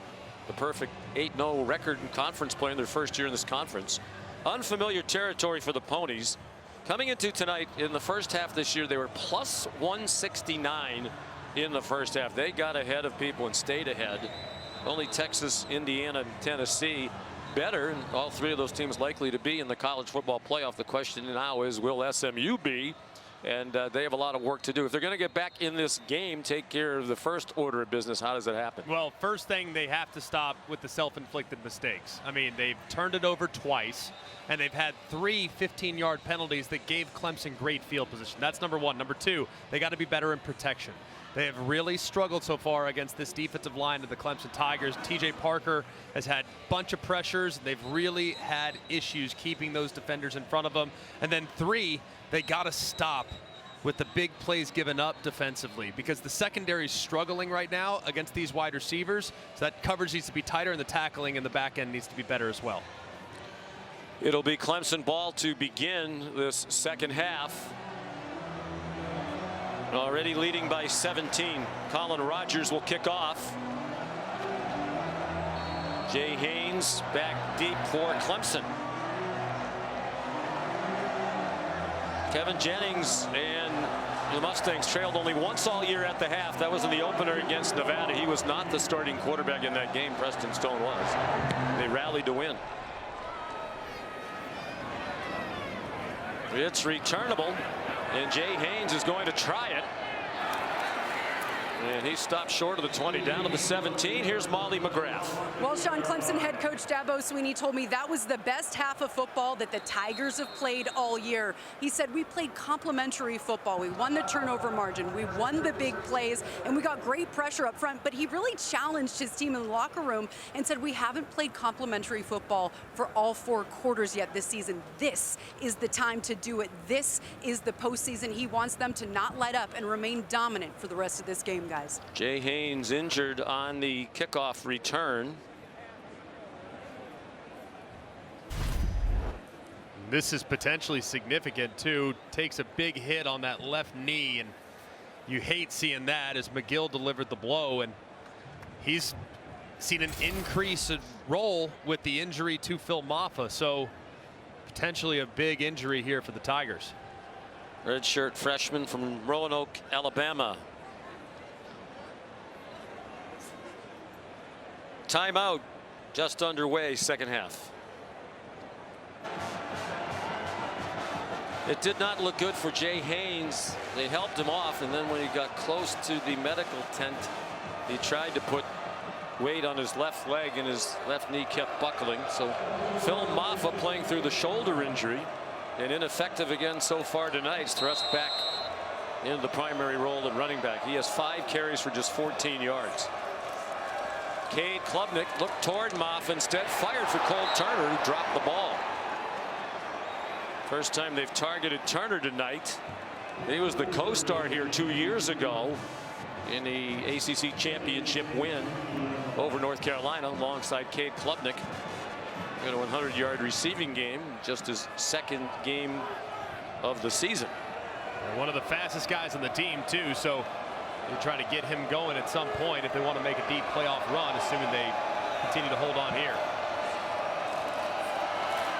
Klubnik, that one is caught for a first down. Wesco banged down by Kobe Wilson. 16 yards and a first down for Wesco, with 2 touchdowns in the first half. And this secondary is just struggling right now against excellent wide receivers. Wesco's got so much speed, they're scared of him running deep, so sits it down to the curl and easy completion. Klubnik got away from the rush and throws too high. Over the head of Antonio Williams. Brandon Crossley at the coverage. As we mentioned, if there was a perceived weakness of this defense for SMU, it's the cornerback play. And you know, last time you and I, Molly, and our great crew saw the Clemson Tigers was at Pittsburgh on November 16th. And they had a 17-7 lead at the half in that game. Really were controlling the game, and they did nothing and actually squandered the lead and then won it when Klubnik had that memorable 50-yard touchdown run with a minute 16 to go. Took off running there on the quarterback draw. Didn't get much. Jafari Harvey made the tackle. We talked to Cade Klubnik about that the other day, and it's one of the things he said. You know, we can't sit on leads. We can't take the foot off the gas pedal, and that's true again tonight. It absolutely is, especially against an offense like SMU that once they get in rhythm, they can score points in bunches. This is still a really good defense. The secondary's had challenges tonight, though. So big down here for SMU's defense to get off the field early in the second half. Clemson had just 2 first downs in the second quarter. It's a blitz. Klubnik throws, broken up. Well played that time by Brandon Crossley. The transfer from Colorado State, who had the coverage on Bryant Wesco. That's now 3 curl routes or comeback routes by Clemson in the first 4 or 5 plays. And now the third time they try to go back to it, Crossley squats on it, makes the break, and knocks it down. So they might need to stutter go and run past them next time out if you're Clemson. Third punt for Aiden Swanson.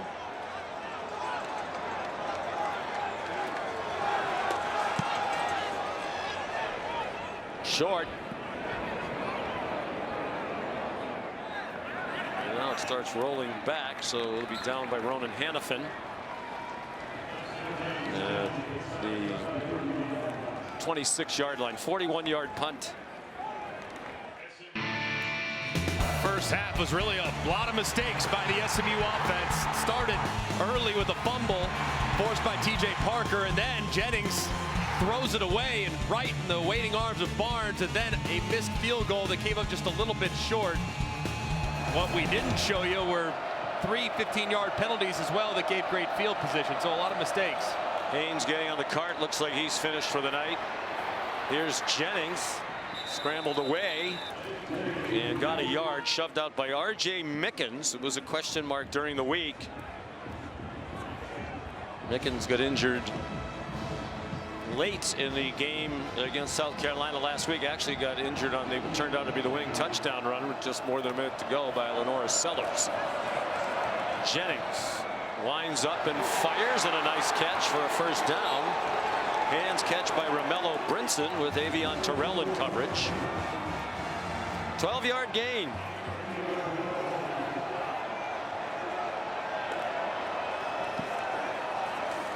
Four-man rush, better protection than we saw in the first half. Brinson again taken across the sideline by Wade Woodaz.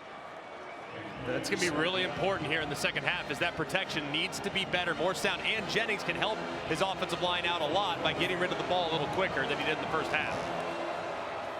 Fake to Smith, and a good one, and Jennings slides down after he got the first down. He has championship game experience. He started. His first career start was in the American Athletic Conference title game last year against Tulane. Led him to a win in New Orleans. Has a man open, and it is caught by Roderick Daniels Jr. If he didn't have to dive for it, it was likely a touchdown. But they're at the 12-yard line after a 37-yard play.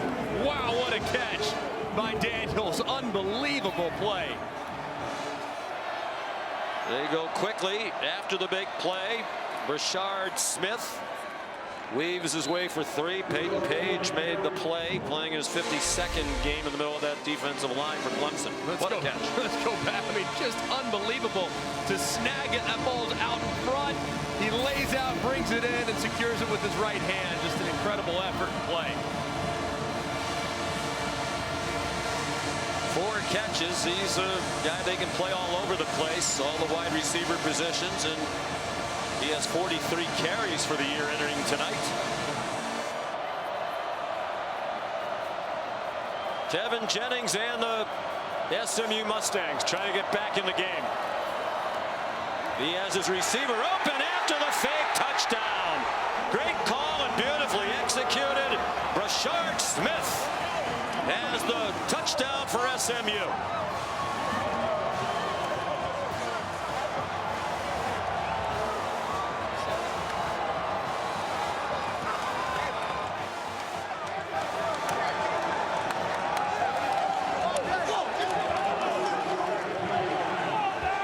What a year for Smith.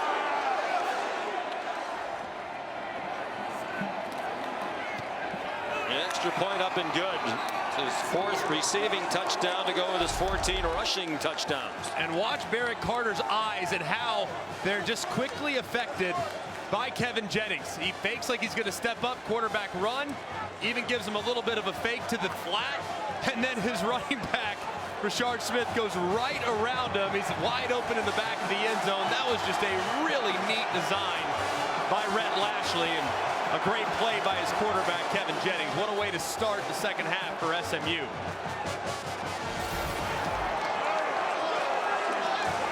Rashard Smith, 9 transfers from Miami to come to SMU.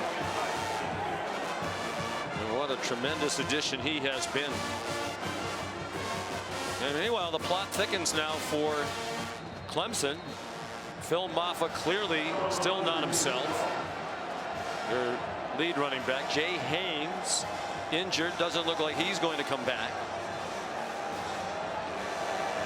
The true freshman David Eziomume back deep for the kickoff. Of course, Haynes may regret his decision to run the last kickoff back. It's Eziomume muffs the kickoff. He's returned only one all year, and Clemson got it back, but they'll start at the 11-yard line. Here's Molly. Sean, you mentioned Maffa is dealing with the shoulder injury. Dabo Swinney told us Maffa suffered a left labrum injury in camp, and he's been playing through pain since, but it's worsened and started to affect his play. And Swinney's message to Maffa tonight is, be honest with us. Don't be a liability, but he's been in the coach's ears kind of lobbying to play a little bit more, and now he's going to be even more important with Jay Haynes in the locker room, guys. So they go to Keith Adams now.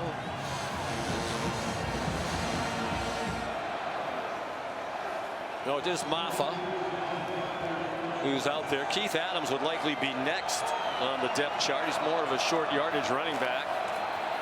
Maffa cutting across the formation and a hard-earned 4 yards. Kobe Wilson made the tackle. They're just going to still continue to lean on Maffa. He might not have as much ability to break tackles as he did with both good shoulders, but still a big part of this offense. And remember, that SMU defense very aggressive on the last couple downs. Let's see if they try double move at some point in the stride. Maffa 1,000-yard season, the first of his career. TJ Moore the catch. 12-yard gain, first down. Big night for both true freshman wide receivers. Moore and Wesco both came in with more than 500 yards receiving. The only freshman duo in the country with 500 yards receiving or more. They're just getting started, too. They are going to be big time, like some of the great ones at Clemson over the years. They got Tyler Brown back from injury tonight. He's missed most of the second half of the year. Wesco, a nice catch. Goes down 2 yards short of the first down. Tyler Brown was their leading receiver last year. They haven't called his name tonight. He did practice this week, and they said he'd be available, but mostly to provide depth. This would be a spot here where I would try one of those double moves. Hey, knowing, hey, you come back on 3rd and short and probably get it. See if you can't throw one deep here.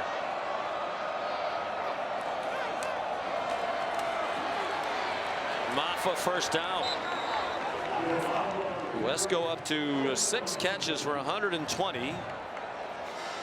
And 2 touchdowns. His career high in receiving yards in a game is 130.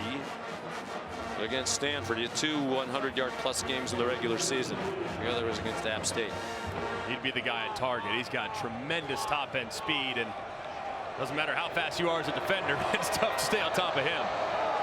9 minutes to go, 3rd quarter. A blitz from deep doesn't get near Klubnik. Single coverage, hand fighting, and an uncatchable ball over the head of Wesco, with Brandon Crossley in coverage. And here it is. He told you it was coming. Here's a stutter go. Fakes the curl. This time it's really well played by Brandon Crossley. He kind of probably anticipated that too. He'd been squatting the last 3 or 4 curls. He stays on top of it that time, and it's well defended. Crossley's playing in his 65th career game, so he probably knows those tricks by now. Transfer from Colorado State. That's more games played than anybody on this SMU team, and they have a lot of guys who played a lot of games.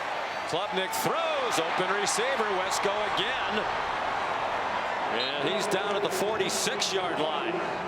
So what does Clemson do? Say, all right, you're going to take away the deep ball? No problem. We'll go back to the curls that we've had success with.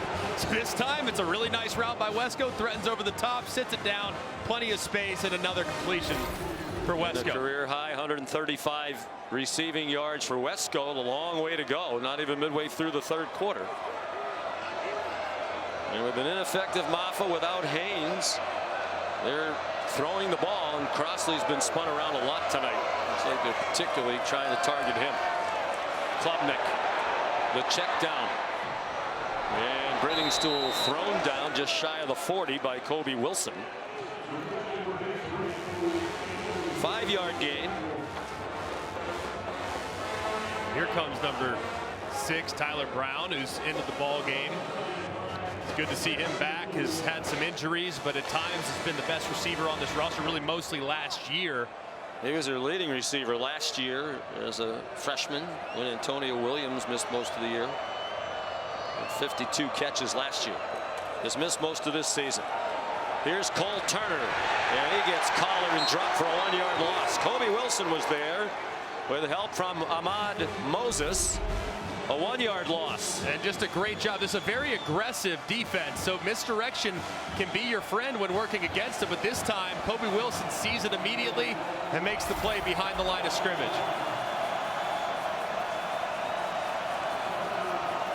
More than midway through the third quarter now. SMU's made it a 10-point game, and now the defense trying to get off the field. 3rd down and 6. Probably not in field goal range. Hooser and Robert Gunn both have big legs, but this would be close to 60 on a chilly night. Klubnik, look out! He's sacked. Back in his own territory. Jafari Harvey, another Miami transfer with the sack. Their second. And it was really both guys on the left-hand side. It's Roberts on the inside, Harvey on the outside. They both win. It's a race to the quarterback. Harvey gets there first. And it's a great, great play as the SMU sideline looks on with a lot of energy. It's going to the far side. Clemson dominated early, helped by the SMU miscues. They've done very little since the first quarter, just 3 points, and momentum is on that Mustang sideline. Roderick Daniels Jr., the fair catch of the Swanson punt, a 39-yard move. Jennings in the offense could really tighten this thing up when we come back.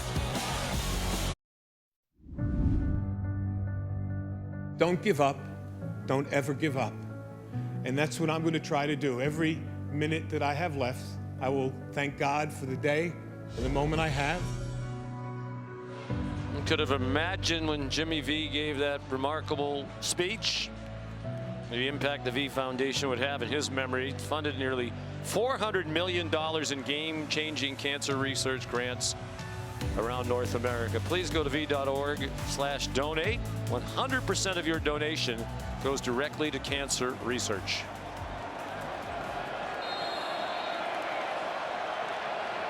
So SMU down 24-7 at the half. Has taken 7 points off that deficit. They have the ball back with 6 minutes to go, and Daniels, that looked doomed from the start. He's dropped by R.J. Mickens for a loss of 3. And this jet sweep is such a big part of SMU's offense, and they have had very little to show for it tonight. This Clemson defense very prepared for that speed across the field. Jennings had to scramble away from the end zone. And he can't find anybody open, and finally throws it away with Peter Woods closing in quickly. He's elusive. He's a very good thrower on the run, but nowhere to throw it that time. 3rd down and 13, and it's the Clemson fans trying to spur on the defense. And 3rd and long situations, when you're watching Clemson, you're always going to look in the direction of number 3, T.J. Parker. He's already landed one tonight with a strip sack early. Let's see if he can land again in what looks like it's going to be a light rush from Clemson. Last time we saw him, he had 4 sacks in that win at Pitt that tied the school record. Jennings fires, and it is broken up. Good coverage by the freshman Ashton Hampton on Keyshawn Smith. Really well covered here. Hampton's press coverage locked all the way. Times it perfectly, gets out in front. Then the left hand reaches across to dislodge the football. Just perfect man coverage there played by Hampton. 5th punt for Isaac Pearson.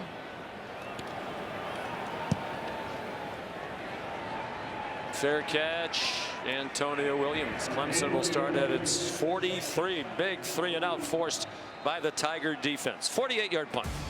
An unprecedented season comes down to this. Tough decisions have to be made. Let's see where the committee landed. The College Football Playoff Selection Show, Sunday at noon Eastern on ESPN. Yeah, that's how I get by.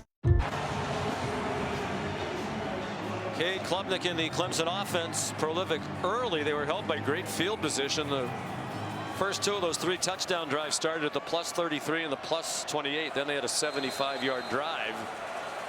143 total yards in the first quarter, only 98 cents. Still leading by 10. Under duress, he throws it over the head of Jake Brenningstool, with Jafari Harvey putting pressure on Klubnik.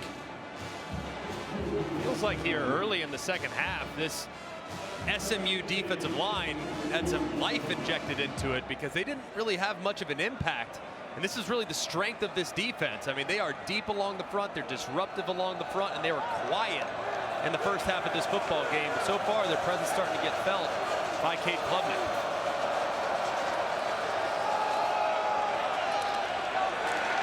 Maffa stacked up after a yard.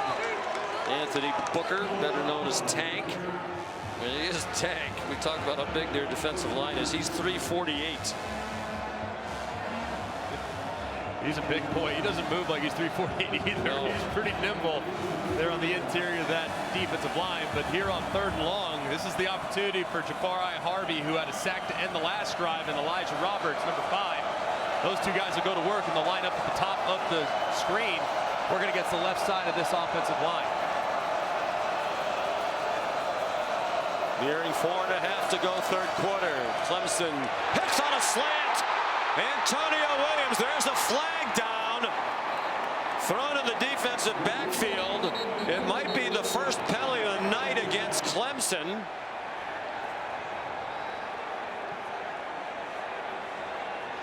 And it would be a huge one if it is. You wonder if there was some sort of pick downfield. That's what it looked like to me. Dabo's pleading his case, though, and there was definitely a collision between TJ Moore and Cale Sanders. Wow. So they still haven't been penalized, and the 32-yard play stands. And this is what they're looking at. Watch TJ Moore. He's trying to run his route, and I understand why they ended up calling it off, because yes, a natural pick is created, but he doesn't divert or intentionally go out of his way. He's trying to run a route and a collision occurs, but I actually am okay with the no call there. I think that's correct decision by this officiating crew to pick up the flag.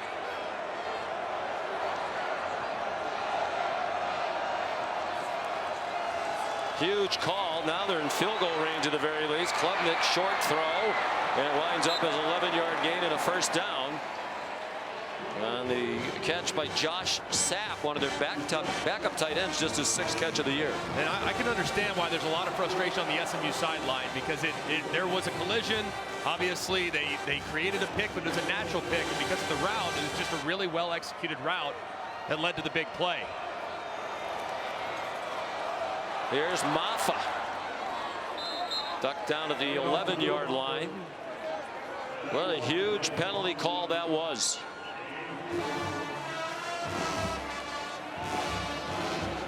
Kept the drive moving. Takes time off the clock.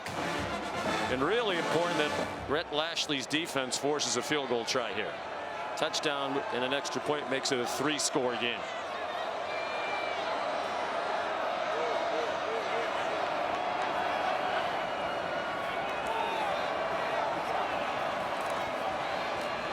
Klubnik keeps.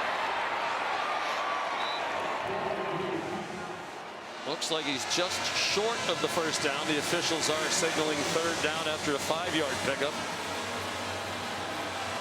Short yardage situation. That usually means Mbappe here at 230 pounds. Anticipate him pounding it up into the line of scrimmage here. See if they can't get this conversion.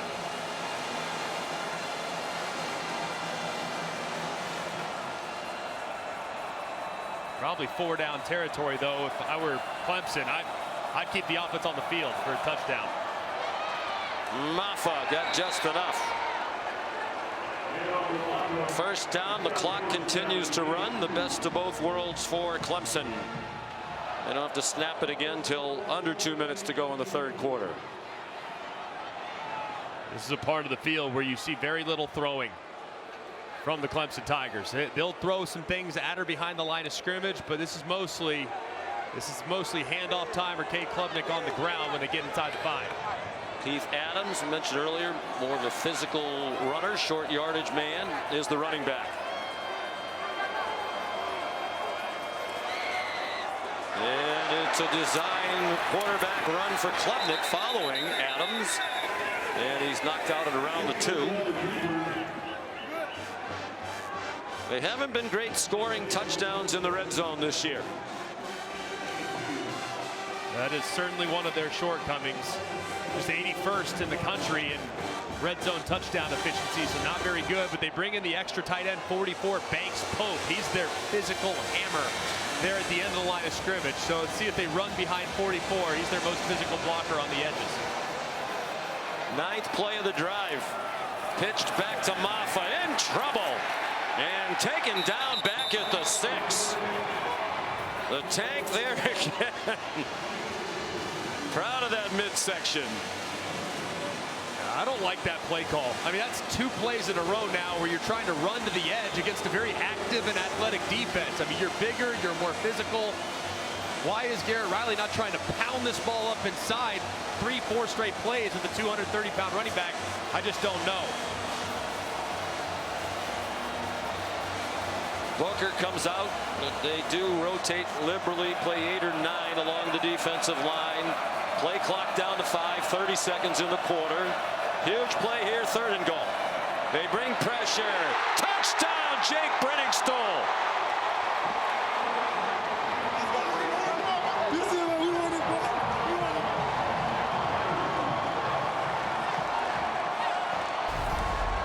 Great recognition by Klubnik. He got blitzes all the way across. Brenningstool knows he has inside leverage, working against number 3 Ahmad Moses, and he's off too. So Brenningstool, he knows he's got him beat by leverage immediately. He turns around, the ball's on him. It's a great throw, great timing, and terrific execution against the blitz called by SMU. So here's Hooser. And that's a big extra point. Now it is a 3-score game. Well, the huge play on this drive was the 32-yard completion to Antonio Williams. It looked like it was going to be taken down. This is a 3rd and 9 play. Originally, they threw a flag for offensive pass interference. Let's bring in Matt Austin. Matt, what do you think?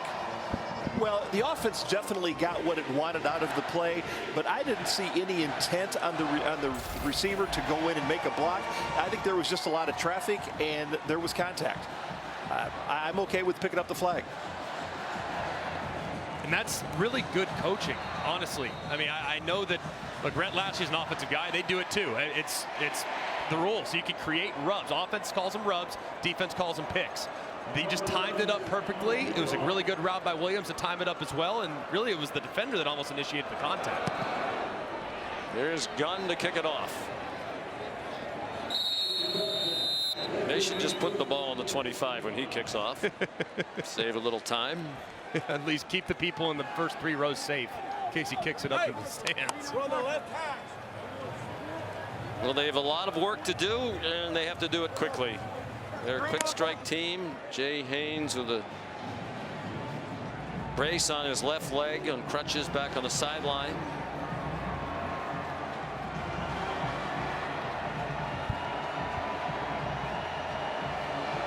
Final 23 seconds of the third quarter. Each team has scored one touchdown in this quarter. Jennings keeps after the fake to Brashad Smith, and he hops ahead for about 8 on what might be the last play of the third quarter. They're trying to get another one off.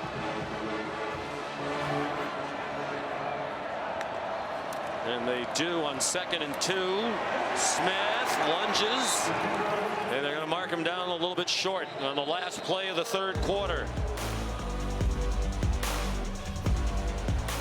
ESPN's presentation of college football on ABC will return after this message and a word from our ABC stations. This is Dr. Pepper Championship Week.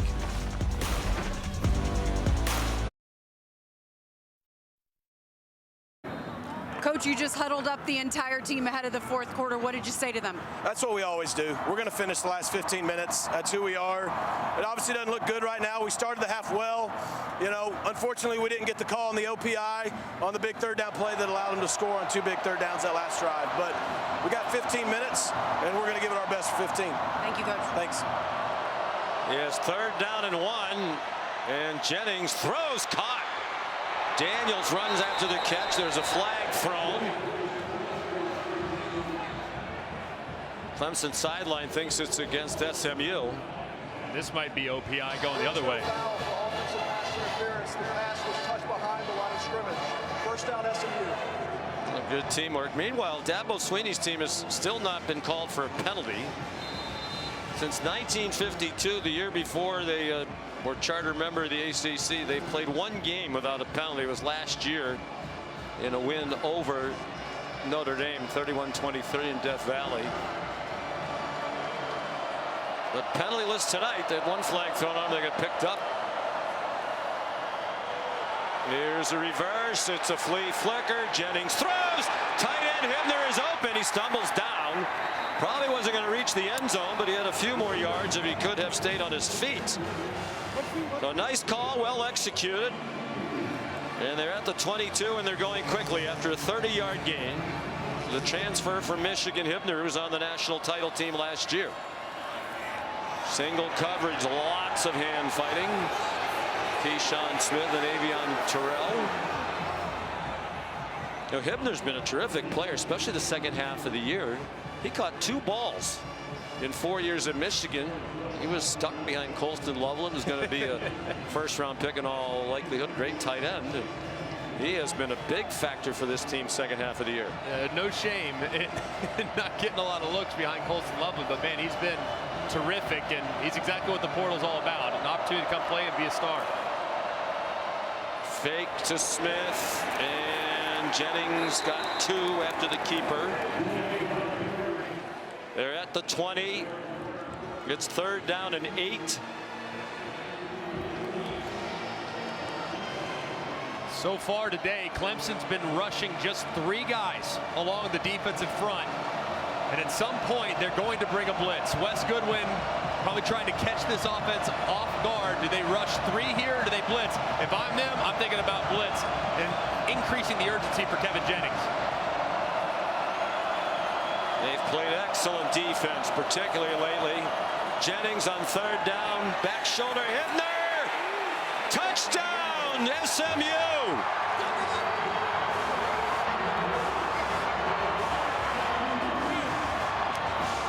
Hibner had 2 catches in their first 7 games of the year, then had 15 in the next 5. They had 2 big ones on this drive to keep hope alive for Eric Dickerson and the SMU fans here in Charlotte tonight.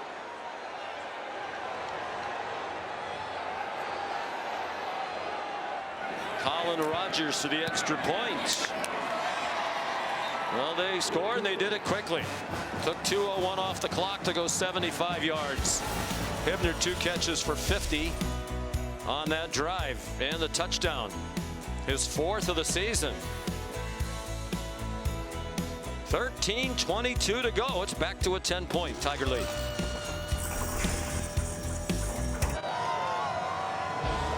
Well, we'll know the 12-team field tomorrow. The exclusive reveal in a 4-hour special.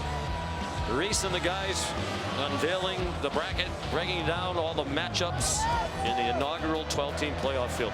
That's at noon on ESPN and the app right after Sunday NFL Countdown. Line drive kickoff skips into the end zone. Here's Kevin Nagandi. Showing time now for our Dr. Pepper Fansville studio update. Big Ten championship. Here's Dylan Gabriel. How about 4 touchdowns, drawing the defense, and then a wide open Tez Johnson to take a 2-touchdown lead. Penn State just went down the field. They scored, and here is Katron Allen punching it in. They went for 2, and they were stopped. So right now, Oregon up 38-30. Back to you, Sean and Greg. I know the analytics say to dip. It just seems strange to me. The analytics stuff, some of it's still very uncomfortable for me. Not gonna lie. You're playing for the win. Right. Not to tie it with another 7. Here's Phil Maffa. And he's down after a short gain. This might be the plan of attack. And the difficult time kind of running in between the tackles. This SMU defensive front played much better in the second half. So maybe just that's kind of like a handoff. It's like a toss sweep. So maybe get Maffa out to the edge a little bit where he can maybe make some guys miss that are a little bit smaller than him. They've rushed for just 66 yards tonight.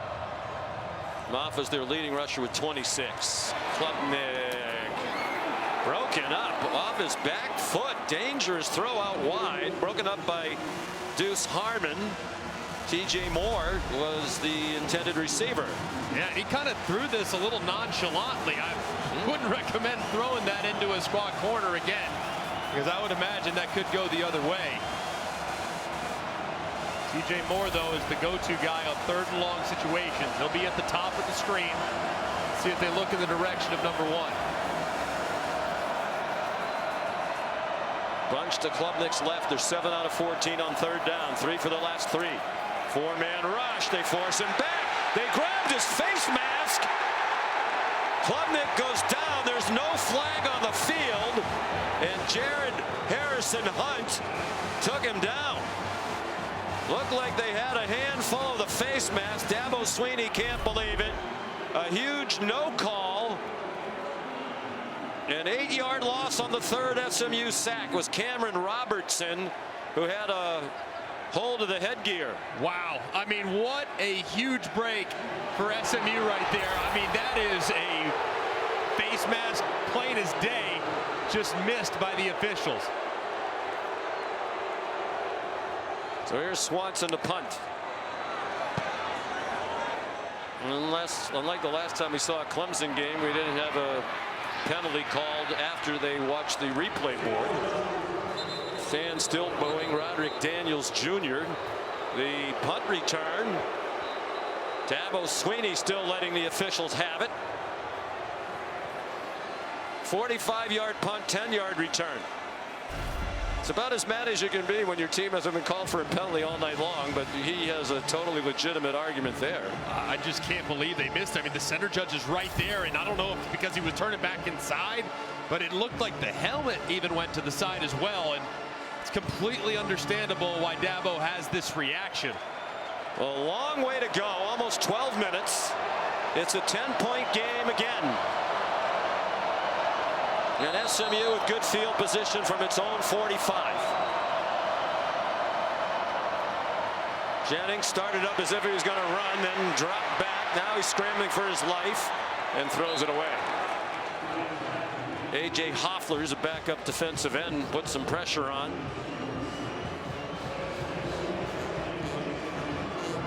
Clemson fans still beside themselves, booing in the direction of this officiating crew, but Jennings and company now need to get into a little bit of a rhythm. They've done a good job on the last drive. Can they continue to feature these wide receivers?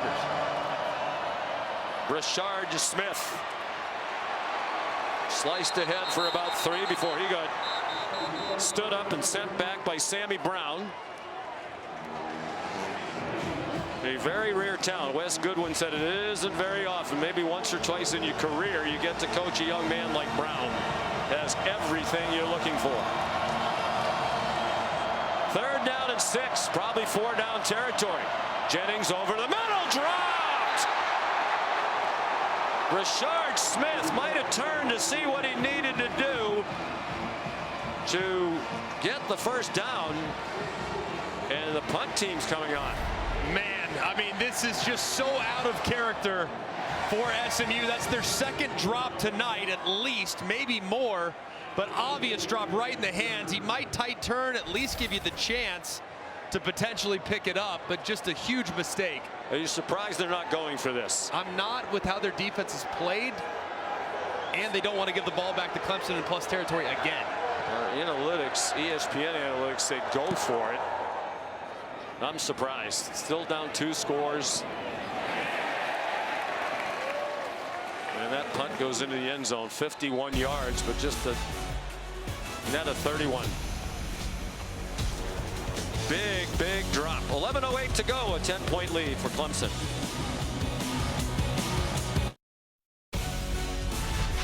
The ACC Football Championship game is presented by Geico. Get more with Geico. And in part by the all-new Sonic Queso Smashers. Live free. Eat Sonic. Dabo Swinney hoping to hoist the ACC championship trophy for the 9th time. His team leads 31-21 with 11:08 to go. They still haven't been penalized. Cade Klubnik has tied Trevor Lawrence's touchdown pass record in an ACC championship game. Trevor had 4 against Virginia 2019. And Kevin Jennings keeping SMU close with 2 touchdown passes here in the second half. They decided not to go for a 4th and 6 near midfield, down by 10, hoping the defense can force a quick 3 and out. Antonio Williams stopped after a 2-yard gain by Ahmad Moses and Jonathan McGill. The defense has really settled in here in the second half, and really the last 2 quarters. I mean, they played pretty well in the second quarter and the third quarter, but there in the first quarter they were on roller skates. But I think Clemson's got to find something here, man. They haven't been able to run it. The quick passing game is starting to be bottled up. And Clemson took advantage of some shakiness early by SMU. Some key miscues that helped Clemson rush off to a big lead. Slant knocked down. Broken up by Deuce Harmon, intended for TJ Moore. And Rhett Lashley has the chance to get what he was hoping for when he decided to punt if he could get a 3 and out. I would try and see if Harmon got a piece of this. He did. That's well defended there again by the SMU corners that have had some ups and downs tonight. 10:27 to go. This possession's taken only 41 seconds off the clock so far for the Tigers. Trying to give Dabo Swinney his 9th conference championship. Only Nick Saban's won more conference championship games, 11. And Klubnik forced to throw it away. Ahmad Walker put the pressure on, so a 3 and out. And it took only 47 seconds off the clock. And this was a nice blitz. They walked this linebacker up to the middle, and as a result, these linemen all have to slide down, and you get the unblocked defender Walker right around the edge, forces the issue for Klubnik. He has to throw it away as a result. That's a good blitz call by Scott Simons, the defense coordinator. Aiden Swanson to punt for the 6th time. They put pressure on it. It's a short punt. And it is down just about where it first landed by Barrett Carter. Just a 29-yard punt.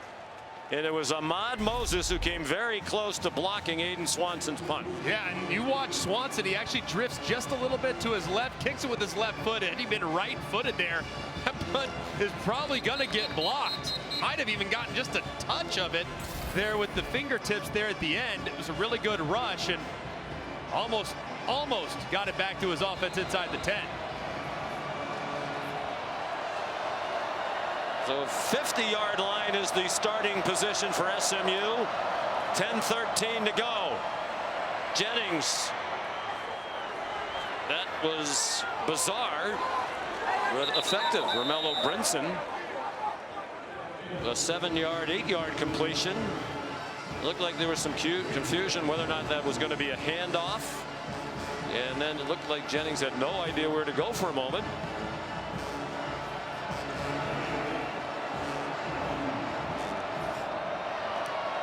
Second down.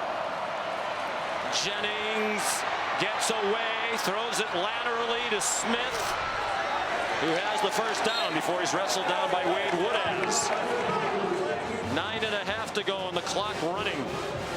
Excellent movement in the pocket there by Jennings. Looked like Parker was going to get another sack to his blind side, but he stepped up, evaded the rush, and found an outlet. Jennings slides down. They mark it down where the slide began, so it's a pickup of 7.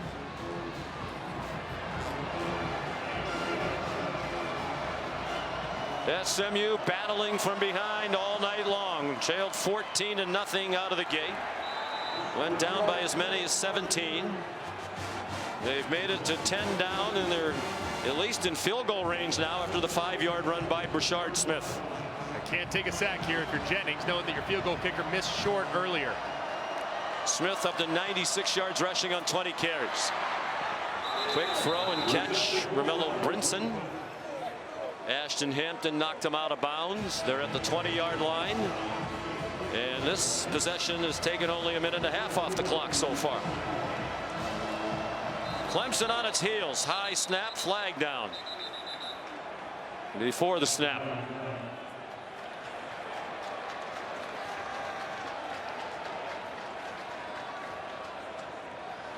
Snap infraction.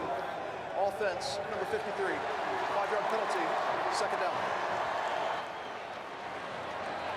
Number 53 is the center, Ja'Kai Clark, who started to guard at the beginning. They moved him to center when they jumbled that line around. Felt like they found the right combinations. 5 penalties for 55 yards against SMU. The clock is running, and they're taking a lot of time. Play clock's down to 10. Rhett Lashley trying to get him to speed it up. Don't know if Jennings is aware. Play clock at 3. They don't want to use a timeout, and they snap it with 1. Hebner dropped the ball. The 5th drop of the night. Again, might have been a case of turning to try to get the first down before he caught the ball.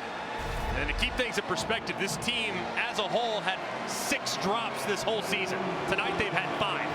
So the stage a little bigger, those hands becoming a little more slippery, and on a 3rd and long, 2 downs to get it potentially, but I think you'd probably opt for the field goal if you don't get this one.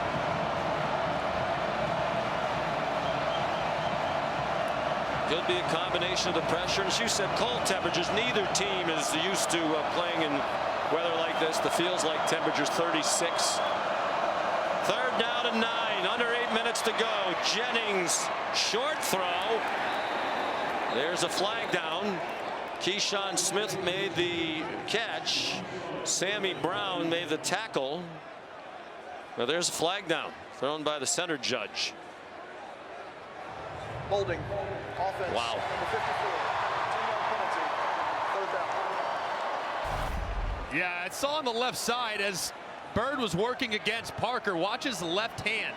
His left hand as he grabs and throws Parker to the ground. Watch that right there. Boom. That's exactly what the official saw. Is a good call. Just can't throw the best edge rusher in the ACC to the ground like that, or at least one of the best. Again, the clock's running. And remember, we told you that Colin Rogers has a big leg, but now they're looking at a 52-yard field goal if they don't gain any more yardage. 3rd down and 19. Pressure from Parker, lobbed over the middle. And the catch by Smith. Couple after the catch to the 29, make it a much more manageable field goal. Khalil Barnes the tackle. And here comes the biggest kick of Colin Rogers' career. Junior from Prattville, Alabama. Rhett Lashley hot at the officiating again. This is a 46-yard try. Missed from 53. Rhett Lashley told us last night, usually when he misses one, he bounces right back. And he does.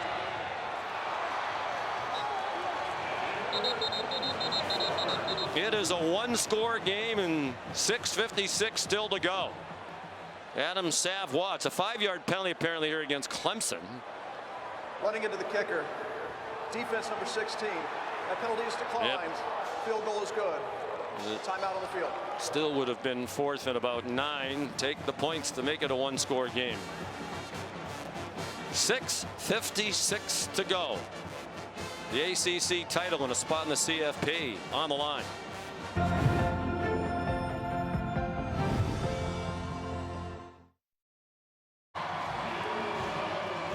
Brett Lashley just beside himself a moment ago, wanting a roughing the passer call on the defensive end, TJ Parker. Big collision in the backfield. Lashley's so mad because a little earlier his defensive end was called for roughing the passer. That was a violent collision, but I was good with the no call. I didn't think there was anything too egregious done by Parker to warrant the flag.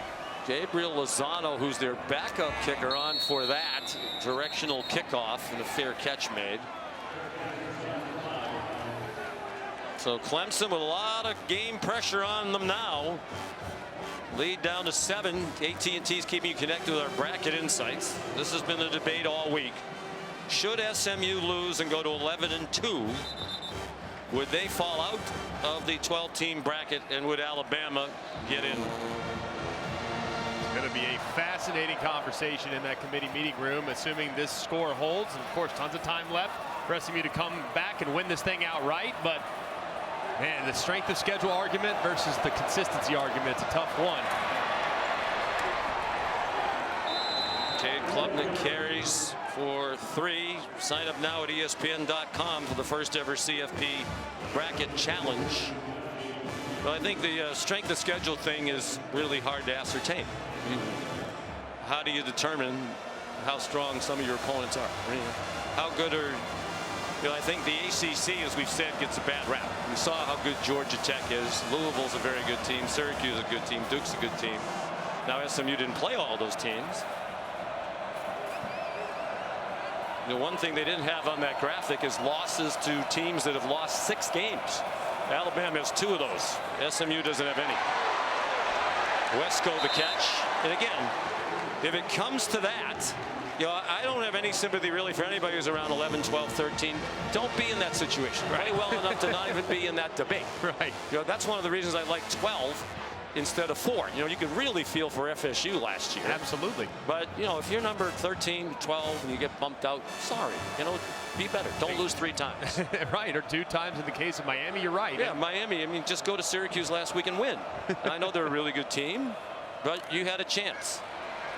I think the big conversation, though, is really more about conference championship games. And the fact that SMU is being measured against multiple teams, whether it's Alabama, South Carolina, Miami, teams that are not playing this weekend, whereas SMU has to put something on the line. So there's still a lot to be determined here. And I do want to get back to that because, Brett Lashley talked about it. Lane Kiffin mentioned it during the regular season.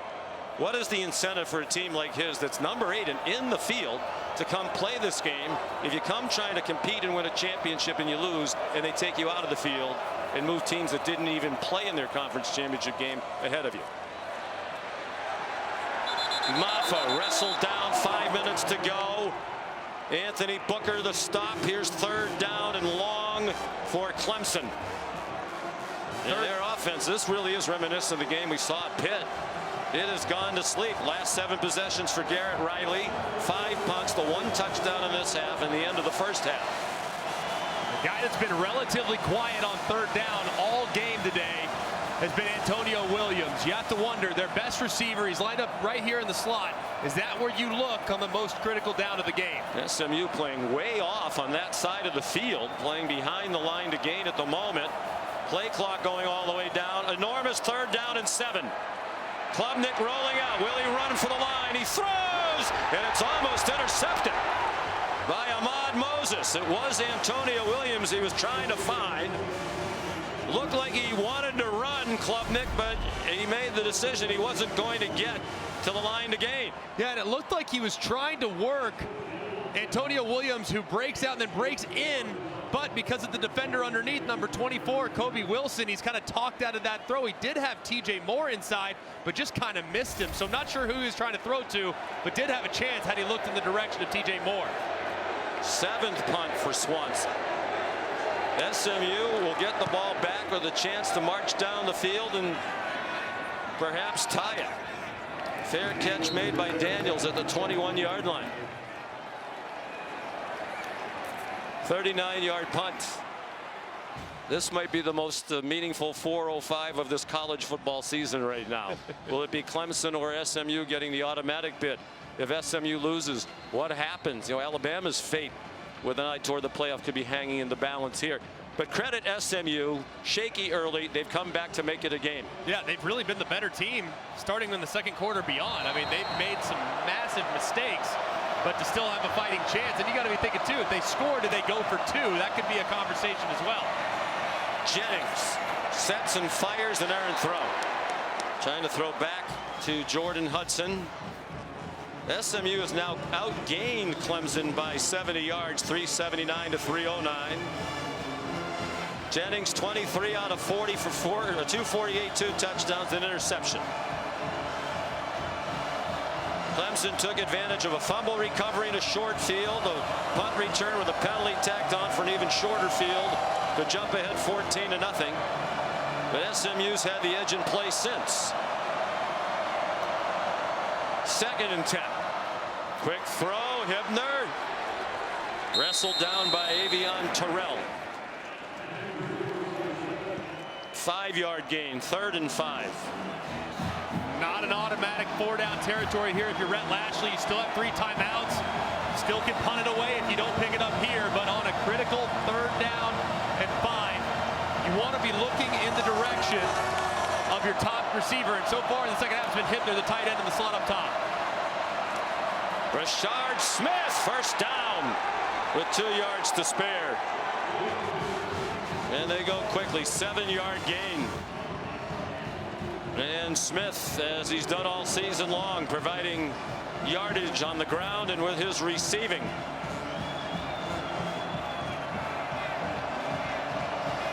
Field goal probably out the window now for SMU with the clock about to go under 3 minutes.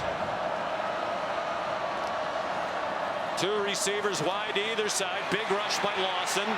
Jennings got away from him. Has a man open. Daniels. Another first down. They're out to the 47-yard line on a 14-yard pickup.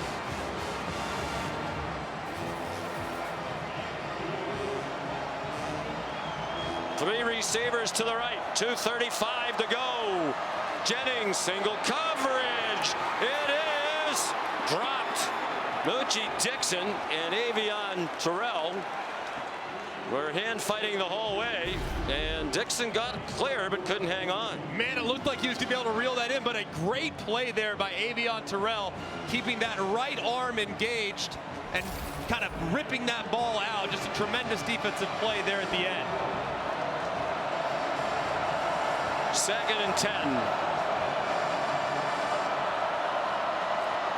Rashard Smith bounced outside. And he's down at the Clemson 47. 3rd down and 4.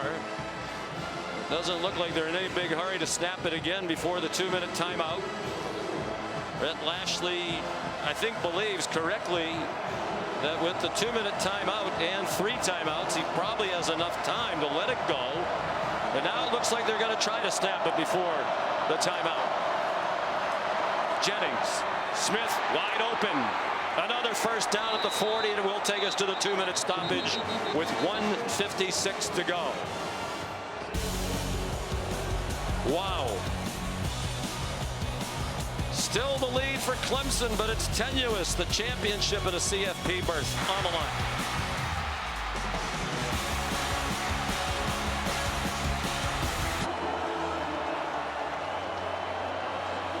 We're back in Charlotte, the ACC championship game.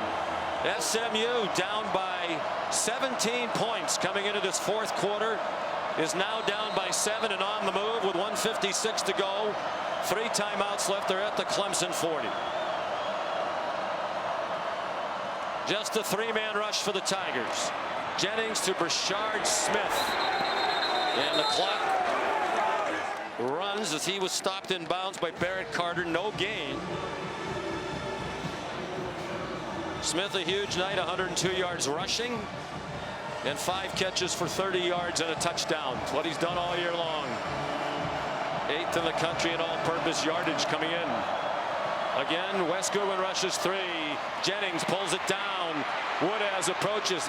Receiver open. First down. Keyshawn Smith. They're at the 27-yard line with all their timeouts. And a minute 22 to go.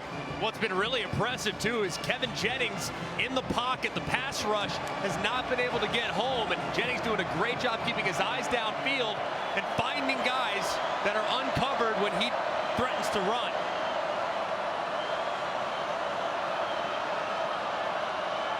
Jennings looking to the sideline for help. He's had trouble hearing tonight. Play clock at 2 as they snapped it. Smith to the 22-yard line. Another tackle for Carter. Do you like the pace at which they're going, Greg? Still minute 10 to go and 3 timeouts? Yeah, no problem whatsoever. And especially with the 3-man rush, you can continue to run the ball if you like it. Rashard Smith stood up just shy of the line to gain. Now they're under a minute to go. Rhett Lashley calls the plays with a lot of input from Casey Woods, the offensive coordinator. Now they need to pick up the pace a little bit. Yeah, they're going to use their first timeout. Looks like somebody's hurt too. And it's the center, Ja'Kai Clark, who's second team All ACC. Wonder if that's a cramp, the way they're stretching that leg. One would assume, absolutely. And the good news is they do have a very veteran player that will slide down to center, Justin Osborne, who's played a ton of football, started his season as the starting center, so he can slide down to center now for this one snap that Clark has to miss. What a time for that to happen, though. Right. You know, Osborne started the opener center, moved to right tackle, then moved to right guard. He'll likely slide into the center spot. They have an experienced backup guard in Ben Sparks, who started last week against Cal. He would be likely to come in. But what a time for that to happen. You wouldn't expect to cramp up on a night with the temperature in the high 30s. They've been out there a lot. I think it's also important, if you're Rhett Lashley, to kind of make sure that his team understands the situation here. Talk through it. Hey guys, we have 2 timeouts. There's 50 seconds left. You have to play with urgency. Don't let them lay on top of you and let unnecessary seconds wind off the clock. Well, job 1 is pick up this first down. I don't think they want to be stuck with a 4th down and 1. Osborne is the center. Rashard Smith, the running back, on the left hip. He gets the first down to the 15-yard line. Lashley wants them to line up quickly. They are going to substitute, get Daniels back in the game. They take out Eby, who comes in short yardage as an extra blocker, fullback tight end type. Clock running again, 40 seconds to go. They're at the 16-yard line. 13th play of the drive. Jennings incomplete. Threw it to the outside with Woodaz in coverage. If that was inside, he was eyeing a pick. Keyshawn Smith, the intended receiver. And with how Clemson's really dropping out and kind of keeping things in front, I would just continue to lean on Rashard Smith. I'm not talking about handing it off, but he's been very, very good on this drive. 3 receptions on this drive by itself. I'd try to get Rashard Smith, the running back, involved in the passing game here, working against the linebacker and true freshman Sammy Brown.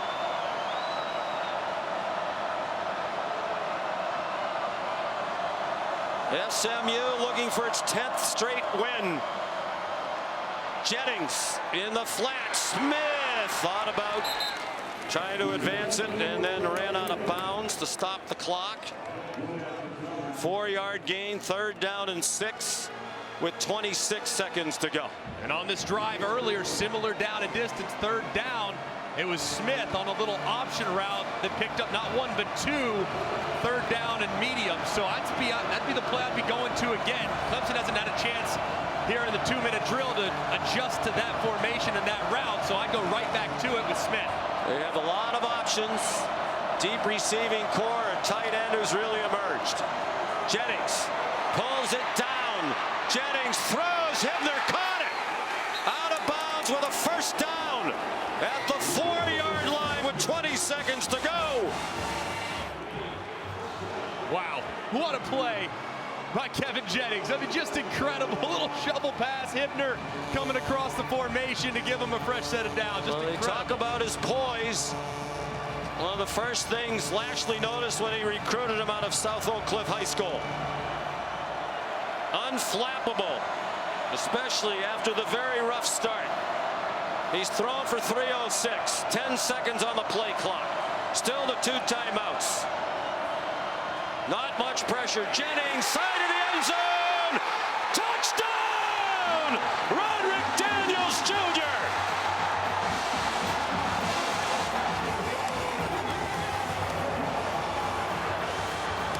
And Rhett Lashley has sent the kicker on to tie it and play for overtime. Was it a catch? Yes. No juggle. Foot in bounds. Wow, what a route, what a throw, what a drive for the SMU Mustangs. Yeah, they're going to take a look at it. And I think this is really bad work by the replay booth. I mean, right? Is there any question that that's a catch? Remember, I mean, it has to be indisputable video evidence beyond all doubt to overturn it. I don't see anything right there after one look. Looks like that right foot is dragging. He's secured it, maintains it all the way through. There shouldn't be anything but a confirm. Yeah. But meanwhile, the replay booth is now freezing the SMU kicker who's about to attempt the biggest point after of his life. Yeah. On a play that is clearly a touchdown. What a drive, assuming it stands.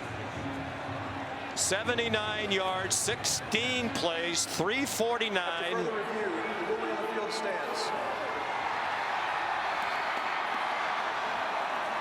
There's Colin Rogers, who has not missed a PAT all year. Jennings was 9 out of 12 for 62 on the drive. Imagine what this man's heart rate is like right now.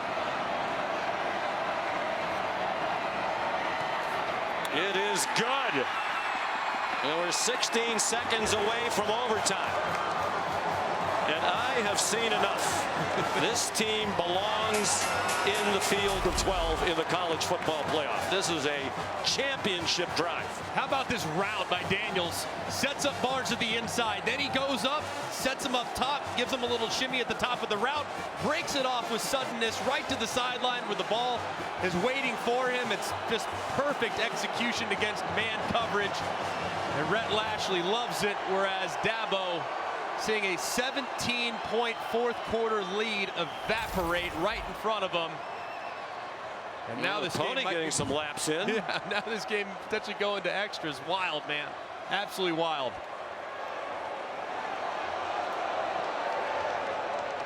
And no question, right, about the decision to kick the extra point. I think, why go down to 1-2 point play when you have the game going your way now? The momentum is on them. Go to overtime. You're executing. Clemson is not.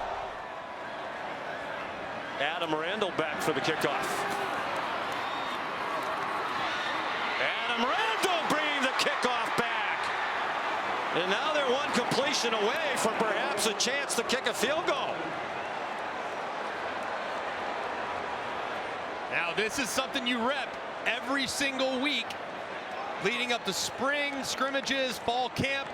Now you run basically your plays to secure a field goal and give your kicker a chance. You're probably going to drop Cade Klubnik back, roll him out probably to the right and try to hit someone on the boundary, but you still have timeouts at your disposal, so you can work the middle of the field as well. You need about 15 or 16 yards to give yourself a real chance and a real look.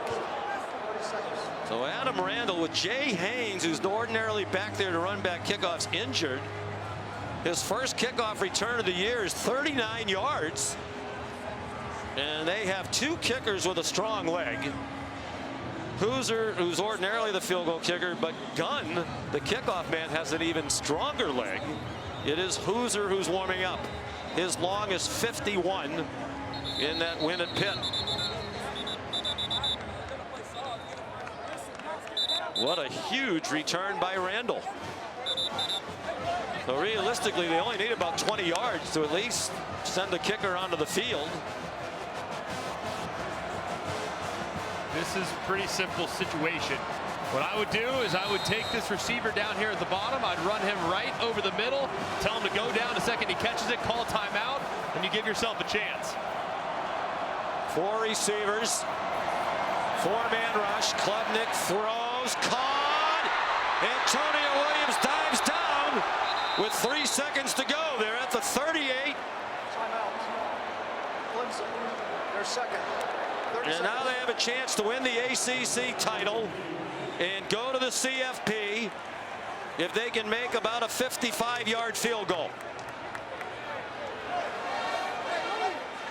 Hoosiers had only one attempt all year from 50 plus, and it was that 51-yarder he made at Pitt. True freshman from right here in the Charlotte area. A Clemson legacy. His mom was a great soccer player. His dad, a baseball pitcher on a College World Series team. His sister's on the Clemson soccer team right now. And he has a chance to make a name for himself forever if he can knock this through. He has not been in this situation before. One of the great high school kickers in the history of the United States. It'll be a 56-yarder. The win really not a factor. Snap and hold are good. That one is good! At the buzzer! Clemson wins the ACC.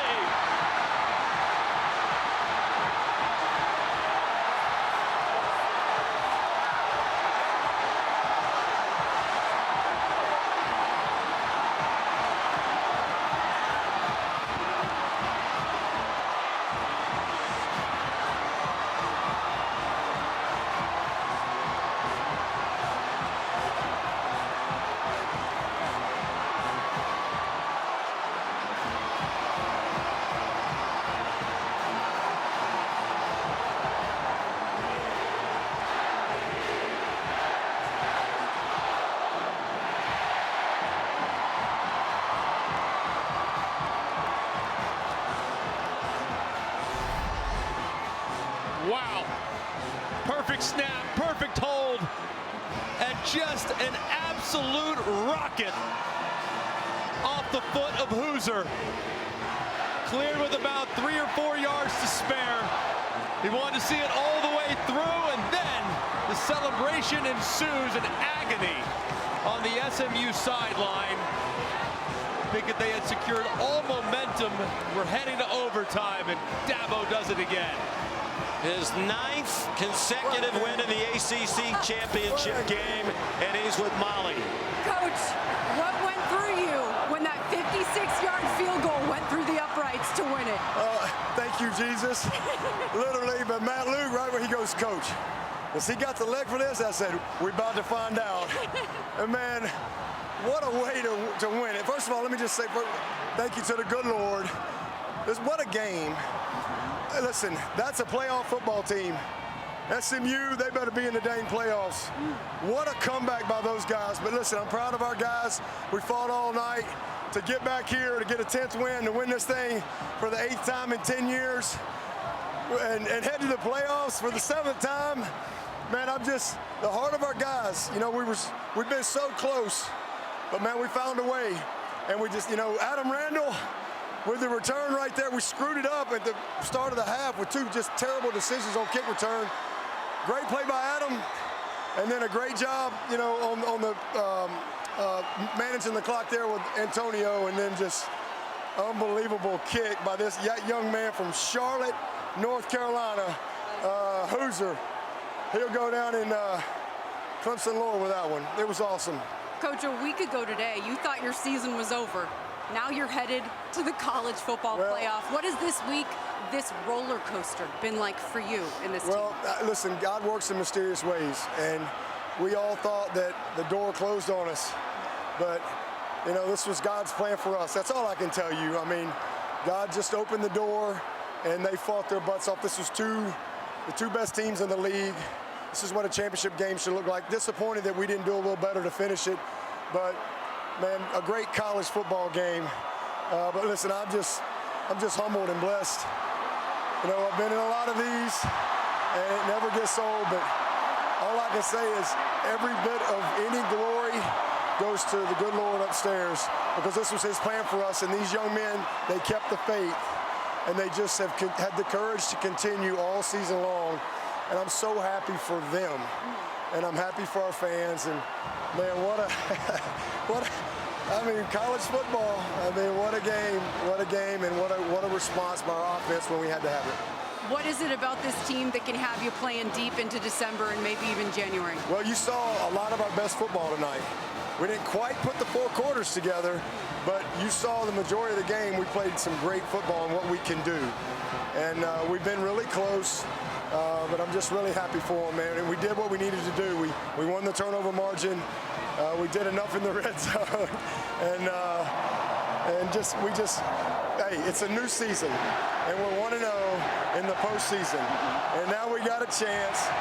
And I think Lloyd Christmas said it best. So you're saying there's a chance. So let's go. Let's go. All right, thank you, Coach. We'll see you in the playoff. Go Tigers. Go Tigers. Guys. My goodness. I'm going to go back, Greg, again to Adam Randall's kickoff return. Yeah. It was his first kickoff return of the season. He's back there by default. Jay Haynes ordinarily back there injured. It's their longest kickoff return of the season. And he goes officially for 41 yards, then the 17-yard pass play to get them into field goal range, and then the longest field goal in ACC championship game history. And some missed tackles that the SMU players will think about for a long time. Yeah, just amazing execution too on the declare down situation. Perfectly timed throw. Antonio Williams knows the situation. Knows he has to go down immediately. Don't fight for extra yardage to give Hoosier a chance to walk it off. And they do it. Just cannot say enough about the character that Clemson just displayed on those last few snaps. Here's Molly with Cade Klubnik. Cade, you were the MVP of the 2022 ACC title game. And you're the MVP again tonight. Wow. You said that the emotions from that game were still raw. What are the emotions going through you hearing that now? Oh my gosh. Unbelievable. Nobody can close a door that God has opened for you. And God opened a door for us last Saturday. And he opened a door for us, and all we had to do was go walk through it, and just so proud of this team. And God is so good. That was unbelievable. Oh my goodness. Your team is called this season a roller coaster. Talk about a roller coaster. A 17-point fourth quarter lead goes to the wayside. But what kind of composure did you feel within yourself and within this team to win it? Yeah, I mean, we're up 17. We got to go finish the game. That's partially on offense. We got to go keep scoring and just keep separating the lead. But at the end of the day, we finished strong. And I mean, Adam Randall with an amazing kick return. That's my guy right there. So just love that dude. Antonio Williams came up big on the last throw, and then Nolan Hoosier, baby, come on. Congratulations on the win. I'll see you up there on the stage. Thank you so much. Appreciate it, Molly. He was terrific early. 3 touchdown passes in the first quarter. They took advantage of some SMU mistakes. First quarterback ever to throw 3 touchdown passes in any quarter of an ACC championship game. We've seen that before with Clemson. We mentioned the Pitt game. You know, the offense kind of got stagnant. You can understand it tonight. Maffa clearly way off. Yeah. Jay Haynes gets hurt. And they had to lean remarkably heavily on the passing game. And I go back to what Dabo Swinney said. I would say this directly to the people on that committee who are watching this tonight. If you watch that game and don't think that that SMU team deserves to be in the college football playoff, then I would respectfully, strongly disagree with you. Yeah, I think when you look at everything about this game, I think it summed up a lot of things. I want to talk about SMU in a moment, but I want to first acknowledge what we just saw from Adam Randall. Adam Randall, I don't know how many snaps he played tonight. I don't know how many Very he did. few. You know, the reality is, and I was going to make that point, I'm sure you were too. You know, he was a very highly touted recruit. He's a junior now, and he's been a little bit of a disappointment, maybe even a lot of a disappointment to a lot of Clemson fans. And he hasn't had those opportunities, but Dabo speaks of culture. Dabo speaks of buy-in. And Adam Randall is an example of what Clemson football has been about for the better part of a decade and a half. They are all the way down to their 3rd-string kick return guy. And a guy who has been kind of pushed down the depth chart a little bit behind 2 true freshmen at wide receiver. And yet, he gets his number called, goes in, makes the play of the game, gives him a chance to execute the declare down situation to kick the game-winning field goal. I think that is an example of what Dabo preaches all the time. The culture, the buy-in, and the teamwork, and just the camaraderie that they've created over the course of nearly 2 decades. You want to make your point about SMU? Yeah, of course. I think this is one thing that's going to be fascinating in that committee room, because when you think about what we watched tonight, I don't think anyone can come out of this thinking that SMU doesn't belong. I think they absolutely have proven that they are good enough. They just went toe-to-toe with the class of the ACC for the last 10 years, and they almost pulled it off and played bad, by the way. That was the bad performance from SMU relative to what they're capable of. At the beginning of the game. Correct. But the turnovers, they mistakes, played very well after about the first quarter, really controlled the game. They had their C game and almost won the ACC championship game tonight. That just goes to show you what this team is capable of. But the committee has a very dangerous precedent that could be set if SMU is left out, because then you are essentially telling people you're de-incentivizing the conference championship game. And that's a very concerning thing, I think, for the health of college football. And why would you want to do that? How great was last night and today because of the meaning of all of these conference playoff games? You know, I love this 12-team format. But if the message is, we thought you were better than Alabama or these other teams last week, so you go compete your rear end off in a classic, as it turned out, championship game and lose on a field goal at the buzzer, and now we're going to move you back. Then, you know, I would agree with what Lashley said. Going forward, why would teams even want to come and play in a conference championship game? And I think that's a concern for the overall health and well-being of the college football ecosystem. The conference championship is supposed to be a reward, and to use it as a penalty in this scenario, I think would be a dangerous precedent to set in the future. And I don't know what they're going to do. I'm not sure the decision that'll be made. I'm sure it'll be a contentious and hotly debated conversation, but I don't think you want to de-incentivize participation in conference championship games. That'd be bad for the sport. I think they've earned it. Yeah, I think their resume is good enough. It's better. You know, they shouldn't be outside of the 12, in my opinion. Clemson's definitely in the 12. It'll be interesting to see, will they get a bye in the first round, or did Arizona State perhaps do enough today? Let's send you back to the studio. Here's Kevin. Sean, Greg, thank you so much. A thriller. Phenomenal ending in Charlotte. We're going to go back there for the ACC championship trophy in a matter of minutes as Clemson celebrates its 9th ACC title, 8 of the last 10 years for the Tigers. We also have a final in Indy, and that is the 1 seed Oregon in a tough one against Penn State in the Big Ten championship. Dylan Gabriel to Kenyon Sadiq. Nice move there. Gabriel and the passing attack all in sync. You see Sadiq going in with the leap. Then Gabriel to Terrence Ferguson in the end zone. It's now 21-10.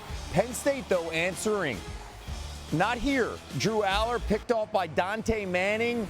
Returned for 24 yards to the 1-yard line. And then Oregon, they would take a 28-10 lead. But Aller finding his way and eventually bringing back the Nittany Lions to Amari Evans in the end zone. Okay, 28-17, 2 minutes left in the first half. Penn State in the red zone again. It's Aller. Look at his size right there and the physicality and getting in. And now, it's 28-24. Gabriel, simply too much. Watch what he does. The defense comes towards him. Wide open, Tej Johnson. Nice catch, 48 yards. 38-24 now, Ducks. Then it's 38-30. Jordan James going in. 45-30 now, Oregon, the #1 team and undefeated in the land. And then Aller, his 3rd touchdown pass to Harrison Wallace right now, and it's 45-37. Penn State would have the ball with 2 minutes to go. The final chance. The one-on-one Aller on 2nd and 1, and he's picked off, and the Ducks hold on, and they finish undefeated. Dan Lanning celebrating first year in the Big Ten, and they go undefeated, and they secure that 1 seed in the playoff. Meanwhile, SEC championship, we saw this earlier on ABC, a thriller. Georgia-Texas rematch. Remember, the Dogs beat the Longhorns in Austin earlier in the season. Carson Beck, critical play. Closing seconds of the first half, and oh no, hit from behind, and he's injured here because that arm, the throwing arm, doesn't come all the way through. He would not start in the second half. Couldn't grip a football in the locker room, so redshirt sophomore Gunnar Stockton, come on in. And everybody stepped up for the Dogs after that. Lawson Lucky, what a grab. Yeah, that's a catch. They're down 3, the best drive you saw from Georgia, opened up the second half, and look at the physicality. Trevor Etienne, not 100% going in, and Georgia up 10-6. And then here comes Texas. Fourth quarter, 3rd and 3, Ewers to DeAndre Moore Jr. We're tied at 13. Texas's kicker had missed 2 field goals. Got to hit this one. Auburn from 37 yards out. 20 seconds to go. We send it into overtime, 16 apiece. Gunnar Stockton now. Down 3. Boom! Goes down and goes down hard. And he's shaken up. Couldn't come back because Beck had to come in, helmets off. So Beck, he can't throw. You see that arm. It's hanging. So the handoff on the first play, Etienne. And on a walk-off, Georgia wins. Kirby Smart on Stockton.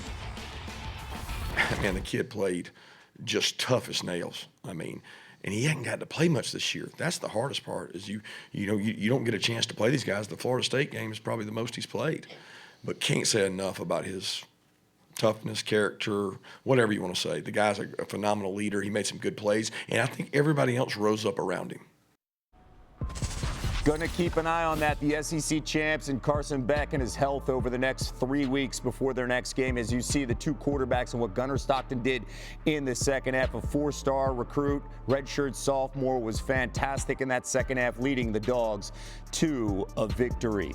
Okay, another big storyline we saw earlier today, and that is, how about Arizona State and their story? Projected to finish last in the preseason in the Big 12, and Cam Scadaboo, get on my back, 170 yards rushing, adding another 38 yards receiving, and Arizona State just dominant against Iowa State, and they secure a spot in the playoff, maybe a potential bye considering how well they look, but that discussion, the debate will go long into the night inside the committee room as we have an inside look in Grapevine, Texas, with the committee room watching all the games on Championship Saturday. Tough decisions ahead. We'll get the answers. Noon Eastern, of course. The college football playoff ranking show tomorrow on ESPN. For now, let's go to Molly McGrath in Charlotte. Molly. Ladies and gentlemen, at this time, please direct your attention to the stage for the presentation of the 2024 ACC Football Championship Game Awards, hosted by ESPN's Molly McGrath. Hello, everyone, and welcome to the ACC Championship Trophy presentation. It is an honor to be here on this stage with Commissioner Jim Phillips as he hands over the ACC Championship Trophy to head coach Dabo Swinney and the Clemson Tigers.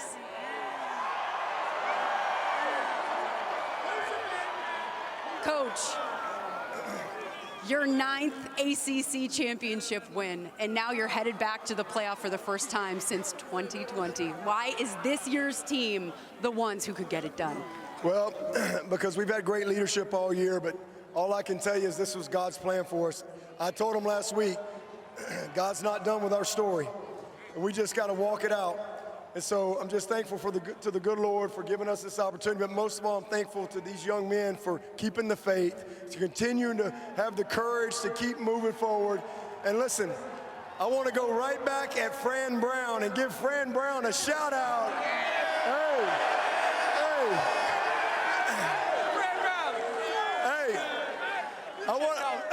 We appreciate the opportunity to be here tonight, but listen, this is our 7th playoff, and I think that's second most in college football playoff history.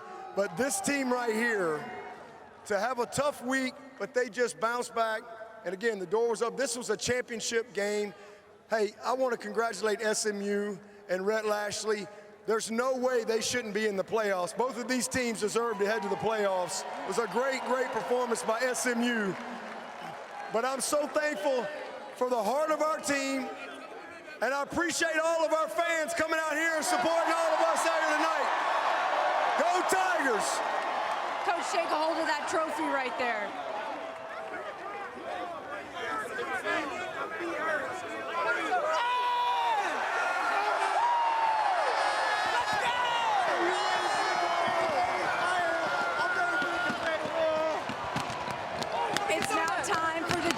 Wofford Most Valuable Player Award, and it goes to the guy hoisting the trophy, Cade Klubnik. Cade, Coach mentioned keeping the faith. You guys had to do that this week, and then you lose a big lead in the fourth quarter. What kind of composure did you see from your team? What did you feel within yourself to win this game? Yeah, I mean, this team never flinched, even to the last play. Adam Randall taking that kickoff return, and that was awesome. You give us, I think we had, with 13 seconds left on the clock. That's too much time for this team, so let's just go finish the job. You guys have described this season as a roller coaster. How much more satisfying does that make this playoff run? The fact that this team has been through so much adversity, but now you have a chance to play for a national championship. Yeah, I mean, I would just say this team it's so tight. It's truly a brotherhood. It's one of the tightest teams I've ever been a part of. We've walked through so much adversity, and I think that it's one thing to walk through, good times together, but it's another thing to walk through hard times together. And that's where God really gets to shine. That's where Jesus really gets to be shown on this team. And I think that his plan was always in course, and we just had to walk through it. All right, congratulations on the win, Cade, and on the MVP honors, and congratulations to your 2024 ACC champions, the Clemson Tigers. We will see all of you at the college football playoff. Cade Klubnik, the third two-time winner of the ACC championship game MVP. Deshaun Watson and Tyrod Taylor, the other two to do it. Clemson wins, the first team ever to win an FBS conference championship game on a 50-yard plus field goal as time expired.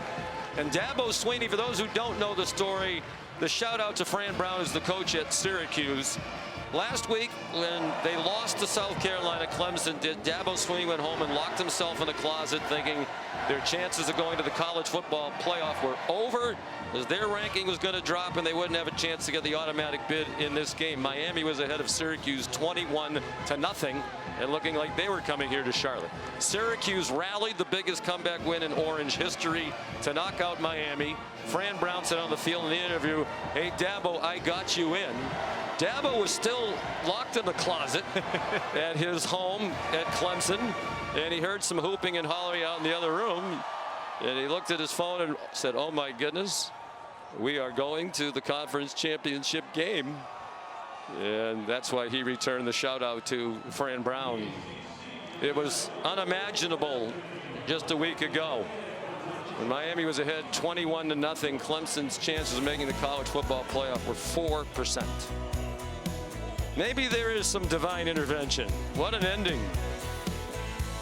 Clemson, the winner of the ACC championship and the automatic bid into the first 12-team college football playoff. Good night from Charlotte. Coming up, your local news over most of these ABC stations.